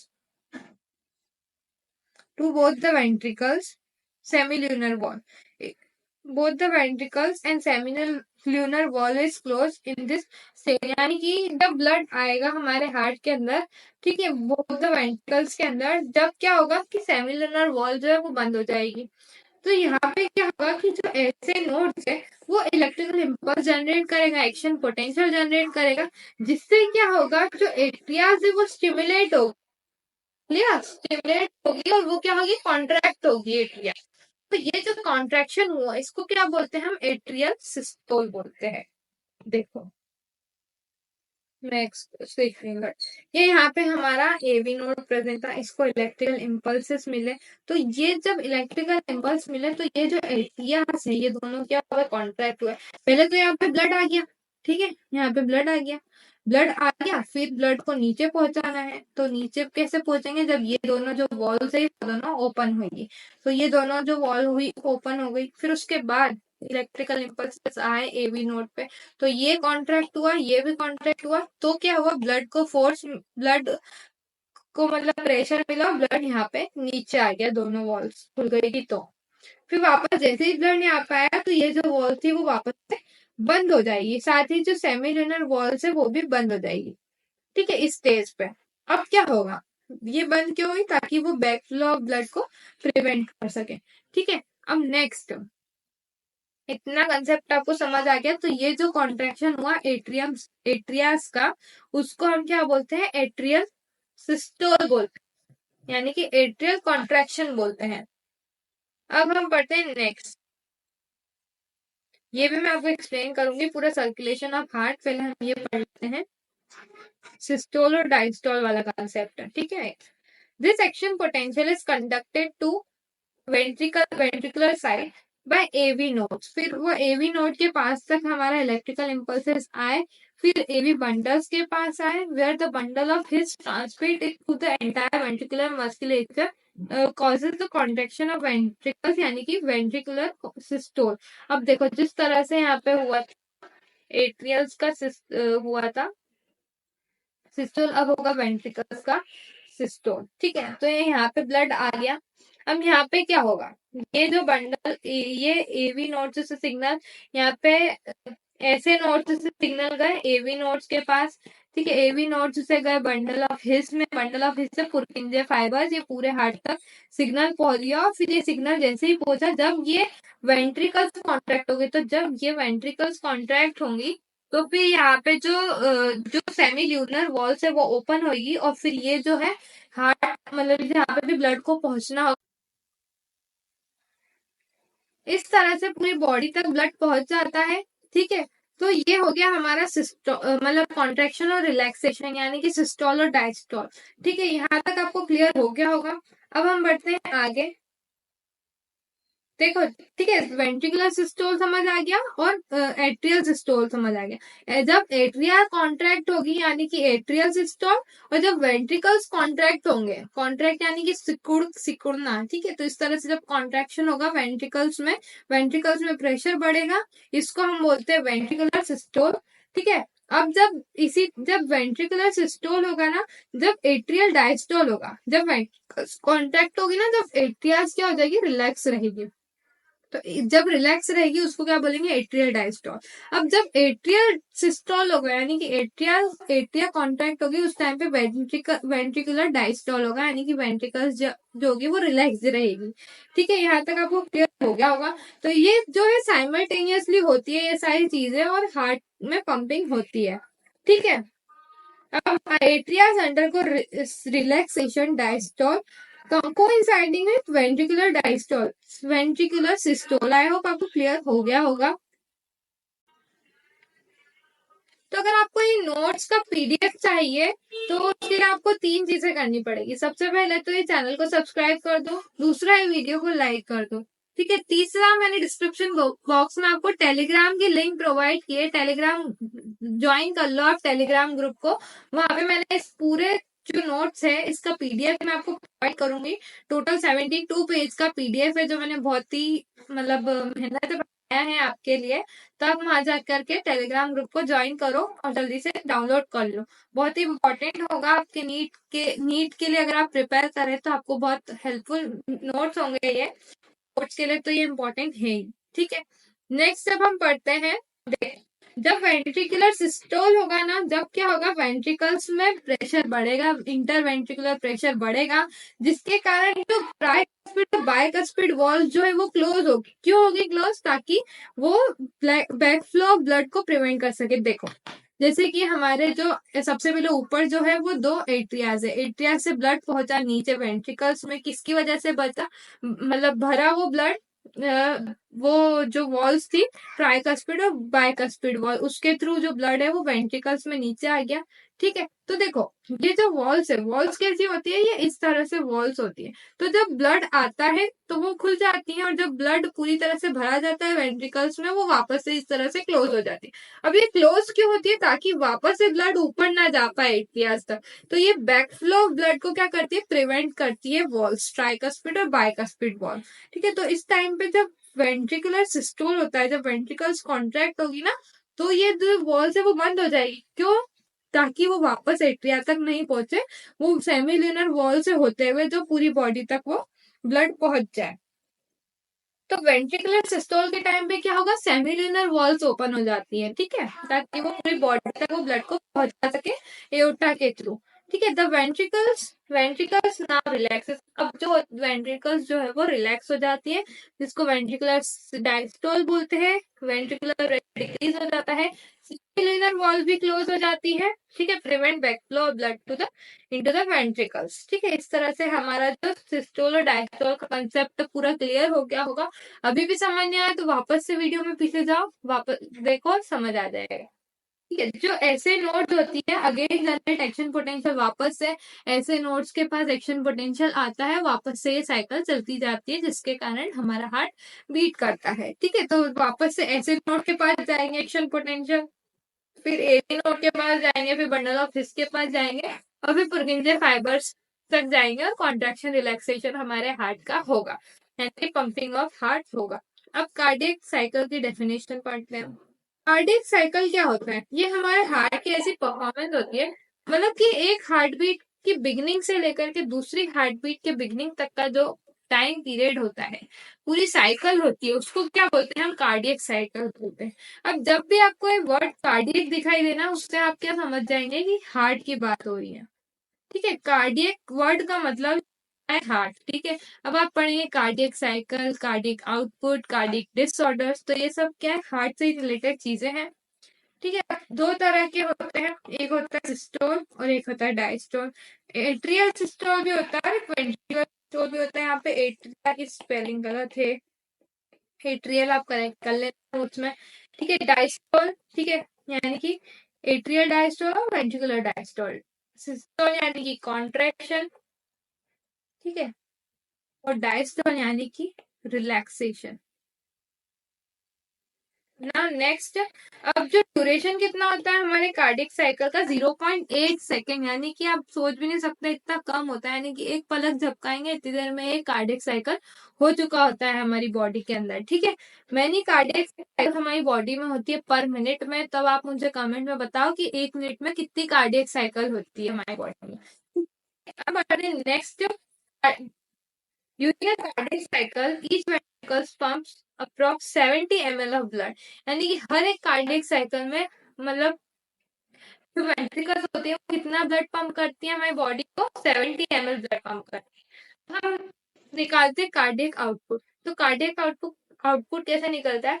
हम स्ट्रोक वॉल्यूम, यानी कि जो 70 ml हमारा निकला उसको हम क्या बोलते हैं? Stroke volume. उसको जब हम हार्ट रेट से मल्टीप्लाई करते हैं, हार्ट रेट हमने पढ़ी थी 72 बीट्स पर मिनट, उससे जब हम इसको मल्टीप्लाई करेंगे ना तो हमको क्या मिलेगा? कार्डियक आउटपुट मिलेगा। कार्डियक आउटपुट यानी कि हार्ट से जो हमें आउटपुट यानी कि जो ब्लड निकला हर एक मिनट में, उसको हम बोलते हैं कार्डियक आउटपुट। ठीक है, तो कार्डियक आउटपुट की क्या डेफिनेशन होती है? Volume of blood pumped out by each ventricle, हर एक वेंट्रिकल कितना ब्लड पंप करती है एक मिनट के अंदर, उसको हम क्या बोलते हैं? कार्डियक आउटपुट बोलते हैं। Cardiac output is equal two stroke volume into heart rate. कैसे कैलकुलेट कर सकते हैं हम हार्ट रेट कार्डियक आउटपुट को?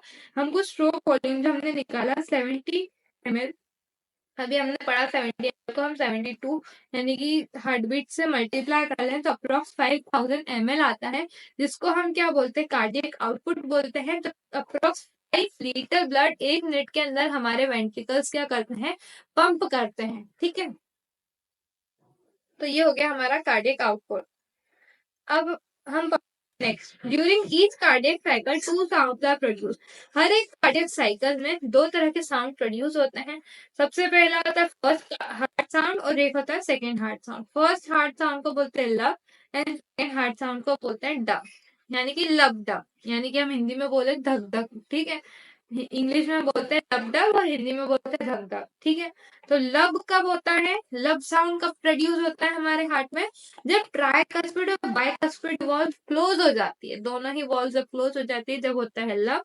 और जब ल्यूनर वॉल क्लोज होती है, सेमी ल्यूनर वॉल्स, ठीक है, जब होता है हमारा डब। क्लियर? सो नेक्स्ट अब हम पढ़ते हैं बहुत इंटरेस्टिंग टॉपिक जिसको हम बोलते हैं इलेक्ट्रोकार्डियोग्राम।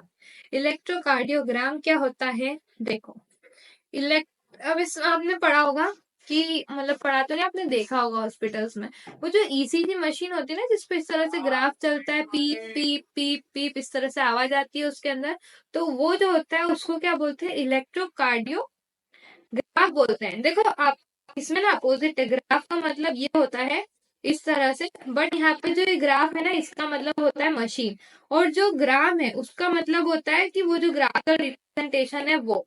यहाँ पे आपको अपोजिट ध्यान रखना है, यानी कि जो इलेक्ट्रोकार्डियोग्राफ है उसको क्या, वो क्या है? मशीन का नाम है, और जो ग्राफिकल रिप्रेजेंटेशन है उसको हम बोलते हैं इलेक्ट्रोकार्डियोग्राम।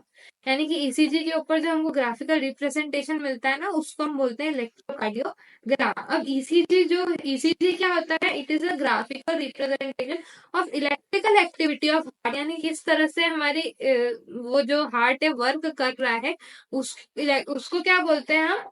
ड्यूरिंग कार्डियक साइकिल उसको हम बोलते हैं ईसीजी। ठीक है, अब हम एक स्टैंडर्ड ईसीजी कैसे निकाल सकते हैं?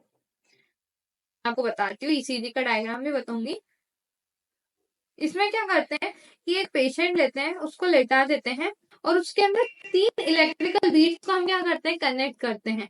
कहाँ कहाँ पे कनेक्ट करते हैं? हर एक रिस्ट पे, यानी कि यहाँ पे रिस्ट पे एक दोनों रिस्ट पे बांध देते हैं और एक बांधते हैं हमारा जो लेफ्ट एंकल, यानी कि देखो ये है कोई बंदा, ठीक है, ये है कोई बंदा, इसको यहाँ पे है ना इस तरह से लेटा दिया, इसके 2 हाथ है, ठीक है, ये उसके 2 पैर है। तो ये कहाँ पे लगाते हैं? ये दोनों हाथों पे लगा देंगे एक तो, और एक जो है ना उसका जो लेफ्ट एंकल है वहां पे लगा देंगे बीट, ठीक है। तो ये जो है वायर के थ्रू कनेक्शन होता है ये पूरा, और फिर ये जो है ये ईसीजी से कनेक्ट हो जाता है, फिर ईसीजी में हमको इस तरह से ग्राफ मिलता है, ठीक है। तो जो और एक और तरीका ये होता है कि जब हमको और डिटेल में जब हमको पता करना होता है हार्ट की एक्टिविटी, तो हम क्या चेस्ट के ऊपर भी बहुत सारी मल्टीपल बीट्स लगा देते हैं, जिससे कि फिर उसको कैलकुलेट करते हैं ना। नेक्स्ट अब मैं बताती हूँ ईसीजी क्या होता है, स्टैंडर्ड ईसीजी क्या होता है। बहुत बहुत बहुत इंपॉर्टेंट है ये, नीट पॉइंट ऑफ व्यू से भी और बोर्ड्स पॉइंट ऑफ व्यू से भी। देखो ये बेसिकली क्या होता है, इसमें इस तरह की हमको वेव्स मिलती है हमारे ईसीजी के अंदर। यहाँ पे हम एक सिंगल वेव की बात कर रहे हैं। इसके अंदर क्या होती है, सबसे पहले होती है पी पी वेव, फिर होती है क्यू आर एस कॉम्प्लेक्स, फिर होती है टी वेव, ठीक है। ये जो कॉम्प्लेक्स है क्यूआरएस कॉम्प्लेक्स बोलते हैं, इसको पी वेव बोलते हैं, इसको टी वेव बोलते हैं। तो जो पी वेव होती है वो क्या रिप्रेजेंट करती है, इलेक्ट्रिकल एक्साइटेशन रिप्रेजेंट करती है, यानी कि एट्रियल डीपोलराइजेशन, यानी कि कॉन्ट्रैक्शन। जब एट्रिया जब कॉन्ट्रैक्ट होती है वो यहाँ पे शो होता है, ठीक है। डीपोलराइजेशन यानी कॉन्ट्रैक्शन, जब सोडियम आयन अंदर आने लग जाते हैं, जब होता है कॉन्ट्रैक्शन, ठीक है, तो इसको बोलते हैं डीपोलराइजेशन। फिर उसके बाद होता है हमारा बिगनिंग ऑफ सिस्टोल। सिस्टोल का बिगनिंग यहाँ पे क्यू, यहाँ पे मतलब क्यू के पहले स्टार्ट हो जाता है। फिर होता है हमारा क्यूआरएक्स कॉम्प्लेक्स। क्यूआरएक्स कॉम्प्लेक्स क्या शो करता है, डीपोलराइजेशन ऑफ आयन। जब वेंट्रिकल्स कॉन्ट्रैक्ट होती है, वेंट्रिकल्स जब कॉन्ट्रैक्ट होती है तो हमें इस तरह से एक पीक मिलती है, ठीक है। यानी कि क्योंकि मेन काम तो वेंट्रिकल्स ही कर रही है ना, तो जब वेंट्रिकल्स कॉन्ट्रैक्ट होगी तो हमको इस तरह का ग्राफ मिलेगा, ठीक है। फिर आते हैं हमारे टी वेव्स। टी वेव्स क्या करती है, नॉर्मल स्टेट को रिप्रेजेंट करती है, यानी कि तो यहाँ पे नॉर्मल स्टेट में आ जाएगा हमारा हार्ट, यानी कि वापस रिलैक्स हो जाएगा। इस तरह से कॉन्ट्रैक्शन और रिलैक्सेशन हमारे यहाँ पे ईसीजी में रिप्रेजेंट होता है।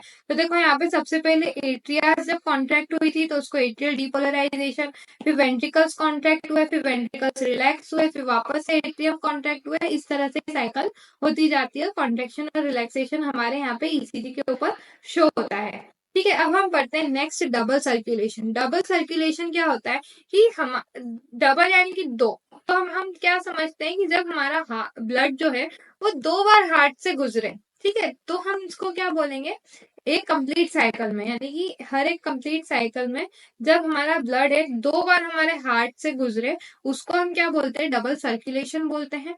अब ये डबल सर्कुलेशन भी 2 टाइप का होता है, ठीक है, 2 तरीके से होता है। सबसे पहला सिस्टेमिक सर्कुलेशन और एक होता है पल्मोनरी सर्कुलेशन, ठीक है। तो सिस्टेमिक सर्कुलेशन क्या होता है, जब ब्लड का फ्लो होगा हार्ट और ब्लड वेसल्स के बीच में तो हम बोलेंगे सिस्टेमिक सर्कुलेशन, और जब ब्लड का फ्लो होगा पल्मोनरी मतलब कि हार्ट और लंग्स के बीच में, जब हम बोलेंगे पल्मोनरी सर्कुलेशन। पल्मोनरी का मतलब ही क्या होता है, लंग्स, ठीक है। तो जब लंग्स और हार्ट के बीच में होगा तो उसको बोलेंगे पल्मोनरी सर्कुलेशन। अब देखो जो हमारा मतलब ब्लड है वो ब्लड वेसल्स के थ्रू फ्लो होता है। तो ये जो ब्लड वेसल्स है वो 2 टाइप की होती है, एक होती है आर्टरीज और एक होती है वेन्स। जो आर्टरीज होती है वो क्या होती है, कैरीज ऑक्सीजनेटेड ब्लड, और जो वेन्स होती है वो कैरी करती है डीऑक्सीजनेटेड ब्लड। दूसरा जो मेन डिफरेंस होता है वो क्या होती है, आर्टरीज जितना भी ब्लड है वो बॉडी हार्ट से बॉडी को देती है, ठीक है, और जो वेन्स है वो क्या करती है, वो मतलब पूरी बॉडी से ब्लड को लेकर आती है और हार्ट को देती है। ये मेन डिफरेंस होता है आर्टरीज और वेन्स के बीच में। 3 लेयर्स होती है हमारी आर्टरीज और वेन की। देखो सबसे जो बाहर वाली होती है उसको बोलते हैं ट्यूनिका एक्सटर्ना, और जो सबसे अंदर वाली होती है उसको ट्यूनिका इंटीमा बोलते हैं, और जो मिडिल वाली होती है उसको ट्यूनिका मीडिया बोलते हैं। और जो अंदर ल्यूमिन होता है जिसके अंदर ब्लड फ्लो करता है उसको बोलते हैं ल्यूमिन। ठीक है। तो जो इनर मोस्ट होती है वो स्क्वैमस एपिथेलियम की इनर लाइनिंग होती है। ट्यूनिका मीडिया जो है वो स्मूथ मसल्स और इलास्टिक फाइबर से मिलकर बनी होती है। और जो सबसे बाहर वाली होती है वो फाइब्रस कनेक्टिव टिश्यू या फिर कोलेजन फाइबर से मिलकर बनी होती है। अब हम पढ़ेंगे नेक्स्ट सर्कुलेशन ऑफ ब्लड। सबसे प्यारा रिप्रेजेंटेशन मैंने आपके लिए क्रिएट किया है जिससे आपको बिल्कुल एक क्लियरली समझ आ जाएगा। आज के बाद आप ये पूरा टॉपिक कभी नहीं भूलोगे, आई गारंटी यू। ठीक है, इस वीडियो को देखने के बाद आपके सारे कंसेप्ट क्लियर होने वाले हैं। ठीक है, तो देखो सबसे पहले ये है हमारा हार्ट। क्या है ये? हमारा हार्ट है। ठीक है, तो इसमें हार्ट में जो है सबसे पहले ब्लड आता है। ठीक है, इम्प्योर ब्लड आता है सबसे पहले। तो देखो जितने भी ये ब्लू एरोज दिखाई दे रहे हैं ना आपको, ये क्या है? डीऑक्सीजनेटेड ब्लड है, यानी कि इम्प्योर ब्लड है। और जितने भी रेड एरोज दिखाई दे रहे हैं वो क्या है? हमारे ऑक्सीजनेटेड ब्लड, यानी कि जो प्योर ब्लड है वो। तो यहाँ पे इम्प्योर ब्लड और प्योर ब्लड होता है। तो ये दो बार यहाँ पे साइकिल होगी, इसलिए इसको हम क्या बोलेंगे? डबल सर्कुलेशन बोलेंगे। तो देखो हमारे जो बॉडी पार्ट है उसको मैंने दो पार्ट में डिवाइड कर दिया। तो जो ऊपर वाले बॉडी से जितना भी डीऑक्सीनेटेड ब्लड है वो कौन लेके आता है? सुपीरियर वेना के बाद लेके आती है। और जो नीचे वाली जो बॉडी पार्ट है, जितने भी लोअर बॉडी पार्ट है, उससे जो डीऑक्सीनेटेड ब्लड लेके आएगा वो कौन लेके आएगा? इंफीरियर वेना के बाद। तो ये हमारा जो ब्लड है, इम्प्योर ब्लड जितना भी है बॉडी से इकट्ठा होके कहाँ आ गया? हमारे राइट एट्रियम में आ चुका है। अब ये जब राइट एट्रियम में आएगा, राइट एट्रियम कॉन्ट्रैक्ट करेगी, राइट यानी कि एट्रियम सिस्टोल होगा और उसके कारण जो ट्राइकस्पिड वॉल्व है, ये जो वॉल्व है वो खुल जाएगी, जिसके कारण यहाँ पे प्रेशर बढ़ेगा और यहाँ पे जो ब्लड है वो राइट वेंट्रिकल में आ जाएगा। अब राइट वेंट्रिकल में प्रेशर बढ़ा, वेंट्रिकल्स कॉन्ट्रैक्ट हुई, वेंट्रिकल्स जैसे ही कॉन्ट्रैक्ट हुई सेमिल्यूनर वॉल्व ओपन हुई और सेमिल्यूनर वॉल से होते हुए डीऑक्सीनेटेड ब्लड पहुंच गया हमारा पल्मोनरी आर्टरी में। पल्मोनरी आर्टरी कनेक्टेड होती है हमारे लंग्स से। ये होती है राइट वाले लंग्स से कनेक्ट, और इधर वाली होती है, सॉरी, ये वाली होती है राइट लंग से कनेक्ट और ये वाली होती है लेफ्ट लंग से कनेक्टेड।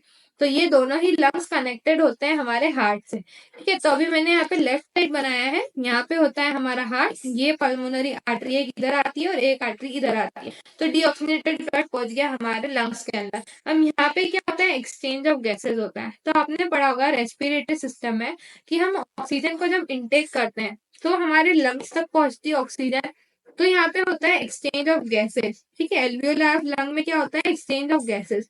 तो यहाँ पे क्या होता है कि जो कार्बन डाइऑक्साइड रिच ब्लड जो हम लेके आए यहाँ पे, वो जो ब्लड है वो ऑक्सीजनेटेड हो जाता है, यानी कि ऑक्सीजन रिच जो ब्लड है वो एक्सचेंज हो जाता है कार्बन डाइऑक्साइड से। तो अब ऑक्सीजनेटेड ब्लड है, यानी कि हमारा डीऑक्सीनेटेड ब्लड कैसा हो गया? ऑक्सीजनेटेड हो गया। तो ये जो ऑक्सीजनेटेड ब्लड हो गया, एक्सचेंज हो गया, यहाँ पे कार्बन डाइऑक्साइड जितनी थी वो यहाँ पे लंग्स को दे दी और ये वापस से एक्सक्रीट आउट हो गई। ठीक है, एक्सेल आउट हो गई। फिर यहाँ पे ये ऑक्सीजनेटेड ब्लड वापस से हमारे हार्ट के अंदर आएगा थ्रू पल्मोनरी वेन। अब यहाँ पे आपको एक बहुत इंपॉर्टेंट कंसेप्ट याद रखना है कि जितनी भी आर्टरीज होती है वो जो है वो ऑक्सीजनेटेड ब्लड कैरी करती है, एक्सेप्ट वन आर्टरी। कौन सी आर्टरी डीऑक्सीनेटेड ब्लड कैरी करती है? Pulmonary artery. अब हर एक वेन जो है वो डीऑक्सीनेटेड ब्लड कैरी करती है except one when, that is pulmonary में। ये आपको ध्यान रखना है, कंसेप्ट आप लिख भी सकते हैं। तो देखो डीऑक्सीनेटेड ब्लड हमारा पल्मोनरी वेन के थ्रू एंटर होता है। किसके थ्रू एंटर होता है?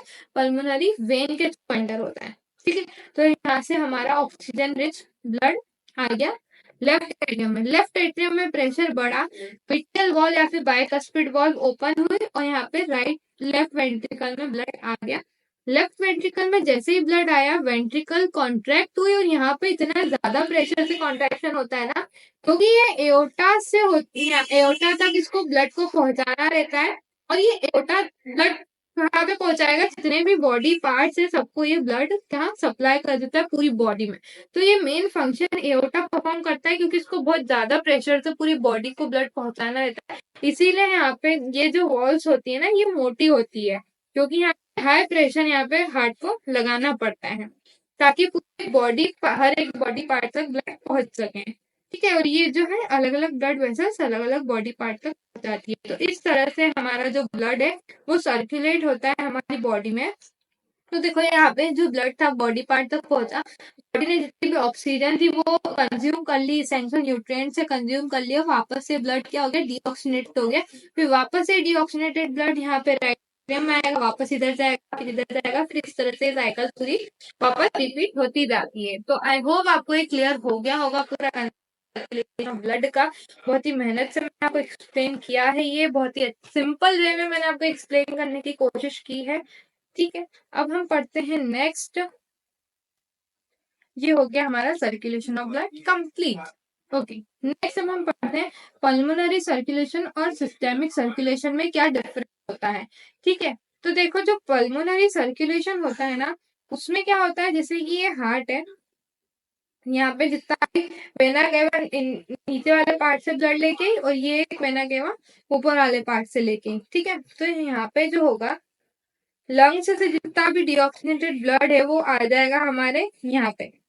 ठीक है, तो ये डीऑक्सीनेटेड ब्लड है, यहाँ पे ऑक्सीजनेटेड ब्लड है, तो ये यहाँ पे इस तरह से सर्कुलेशन होता है। तो ये जो डीऑक्सीनेटेड ब्लड है यहाँ पे लंग तक पहुंच जाता है यहाँ से, फिर ये लंग क्या करती है, डीऑक्सीनेटेड ऑक्सीजनेटेड में कन्वर्ट करके वापस हार्ट को देती है, फिर ये हार्ट वापस से इधर नीचे वापस से बॉडी पार्ट तक पहुंचा देता है। फिर ये जो ऑक्सीजन रिच ब्लड था हमारी बॉडी में वो वापस से डीऑक्सीनेटेड हो गया, और ये डीऑक्सीनेटेड ब्लड वापस से हमारे हार्ट तक आ गया।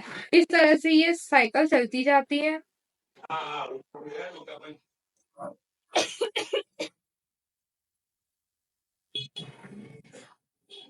ये को डायग्राम में आप देख सकते हैं। ठीक है, तो यहाँ पे हमारा सर्कुलेशन ऑफ ब्लड कंप्लीट हुआ। ये आप जो पैरा है आप पढ़ सकते हैं, आपके नोट्स के लिए मैंने प्रोवाइड कर दिया, मैंने सब कुछ एक्सप्लेन कर दिया है, यहाँ पे आप एनसीईआरटी भी पढ़ सकते हैं।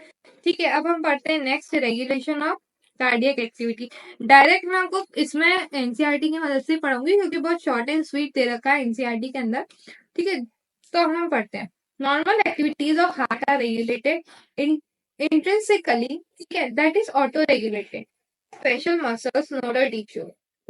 Hence the heart is myogenic। देखो जो हमारा हार्ट है वो ऑटो रेगुलेट होता है, यानी कि उसमें ऑटोमेटिसिटी होती है। जो नोडल टिश्यूज होते हैं यानी कि ऐसे नोड्स और एवी नोड्स वो क्या करते हैं, इलेक्ट्रिकल इम्पल्सेस जनरेट करते हैं हार्ट में। ठीक है, a special type of neural centre in medulla oblongata can operate the cardiac function through autonomic nervous system. देखो जो हमारा मेडुला ऑब्लांगेटा होता है हमारे ब्रेन के अंदर, वो क्या करता है, जो हार्ट की एक्टिविटीज है उसको रेगुलेट करता है। ठीक है, अब हमारे इसमें दो तरह के सिस्टम होते हैं, एक होता है ऑटोनॉमिक नर्वस सिस्टम और एक होता है पेरिफेरल नर्वस सिस्टम। तो जो ऑटोनॉमिक नर्वस सिस्टम होता है ना, वो क्या करता है कि मतलब neural sales through sympathetic nerves part, जो सिंपैथेटिक नर्व जो होती है ना, ऑटोनॉमिक नर्वस सिस्टम भी दो टाइप का होता है, एक होता है सिंपैथेटिक नर्वस सिस्टम और एक होता है पैरासिम्पैथेटिक नर्वस सिस्टम। तो जो स्ट्रेस की कंडीशन जब हमारी बॉडी में होती है तो सिंपैथेटिक नर्वस सिस्टम काम करता है, पर जब नॉर्मल रेस्टिंग कंडीशन होती है ना, जब पैरासिम्पैथेटिक नर्वस सिस्टम काम करता है।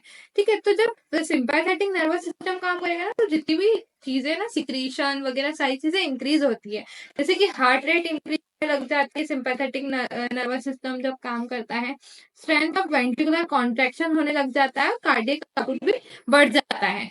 और हम देखें कि पैरासिम्पैथेटिक नर्वस सिस्टम की जब हम बात करें, तो जब न्यूरल सिग्नल्स, तो इससे क्या होता है कि हार्ट रेट भी कम हो जाती है, speed of conduction of action potential कम हो जाता है। ठीक है, कार्डियक आउटपुट कम हो जाता है। ये सारी चीजें जब कम होती है, जब मतलब कब कम होती है, जब पैरासिम्पैथेटिक एक्टिविटीज होती है, यानी कि जब हमारी बॉडी रेस्टिंग कंडीशन में होती है। ठीक है, तो जो एड्रिनल मेडुलरी हार्मोन्स होते हैं वो क्या करते हैं, कार्डियक आउटपुट को इंक्रीज करते हैं। इस तरह से कार्डियक एक्टिविटी कौन रेगुलेट करता है, जो मेडुला ऑब्लांगेटा होता है हमारे ब्रेन के अंदर, जो कि सिंपैथेटिक और पैरासिम्पैथेटिक स्टिमुलेशंस जो होते हैं हमारी बॉडी में, उसकी वजह से ये कंट्रोल होता है। अब हम पढ़ते हैं डिसऑर्डर्स ऑफ सर्कुलेटरी सिस्टम, यानी कि जो सर्कुलेटरी सिस्टम है उसमें क्या क्या डिसऑर्डर्स होते हैं, क्या क्या बीमारियां होती हैं। तो सबसे पहली होती है high blood pressure. High blood pressure यानी कि आपने ऐसा सुना होगा किसी पर्सन का बीपी बढ़ गया। ठीक है, तो उस कंडीशन को क्या बोलते हैं, हाइपर टेंशन बोलते हैं। हाइपर यानी कि बढ़ना, ठीक है, टेंशन यानी कि जो ब्लड वेसल्स के अंदर जो ब्लड का टेंशन बढ़ जाता है उसको बोलते हैं हाइपर टेंशन। अब इस कंडीशन में क्या होता है, आपको बता दूं, जैसे कि हमारे ब्लड वेसल्स है, इसके अंदर नॉर्मली ब्लड फ्लो कर रहा है, और जब ये यहाँ पे जो ब्लड वेसल्स है उसमें जब कॉन्ट्रैक्शन होता है ना, जब ब्लड वेसल्स पतली हो जाती है, तो यहाँ पे टेंशन बढ़ता है, यानी कि यहाँ पे ब्लड का फ्लो अच्छे से नहीं हो पाता है। ठीक है, तो रुकावट आने लग जाती है कुछ ब्लड के फ्लो में, क्योंकि वो पतला, मतलब वो इतनी जगह होनी थी पर वो कॉन्ट्रैक्शन हो गया ब्लड वेसल का, तो कम जगह मिल रही है ब्लड को फ्लो करने के लिए, जिसके कारण अच्छी तरह से ब्लड प्रॉपर फ्लो नहीं कर पा रहा है। इसीलिए इसको हम क्या बोलते हैं, हाइपरटेंशन बोलते हैं। और ये बहुत मतलब कंडीशन बहुत डेंजरस भी हो सकती है अगर ज्यादा हाइपरटेंशन हो जाए। देखो, नॉर्मल जो बीपी होता है हमारा 120/80 mm Hg होता है, तो ये नॉर्मल होना चाहिए किसी भी पर्सन में। पर अगर ये बढ़ जाए, मान लो 140/90 हो जाए, 150/100 हो जाए, तो ये एक बहुत मतलब डिजीज कंडीशन कहलाएगी। तो इसमें क्या होगा, जो ऊपर वाला 120 है उसको सिस्टोलिक बोलते हैं, सिस्टोलिक ब्लड प्रेशर, और 80 जो है उसको डायस्टोलिक ब्लड प्रेशर बोलते हैं। तो ये जो ब्लड प्रेशर है, इसके कारण बहुत सारी हार्ट डिसीजेस भी हो जाती है, और which affect the vital organ, जैसे कि ब्रेन और किडनी को भी अफेक्ट कर सकते हैं। तो ये बेसिक ये था हाई ब्लड प्रेशर का।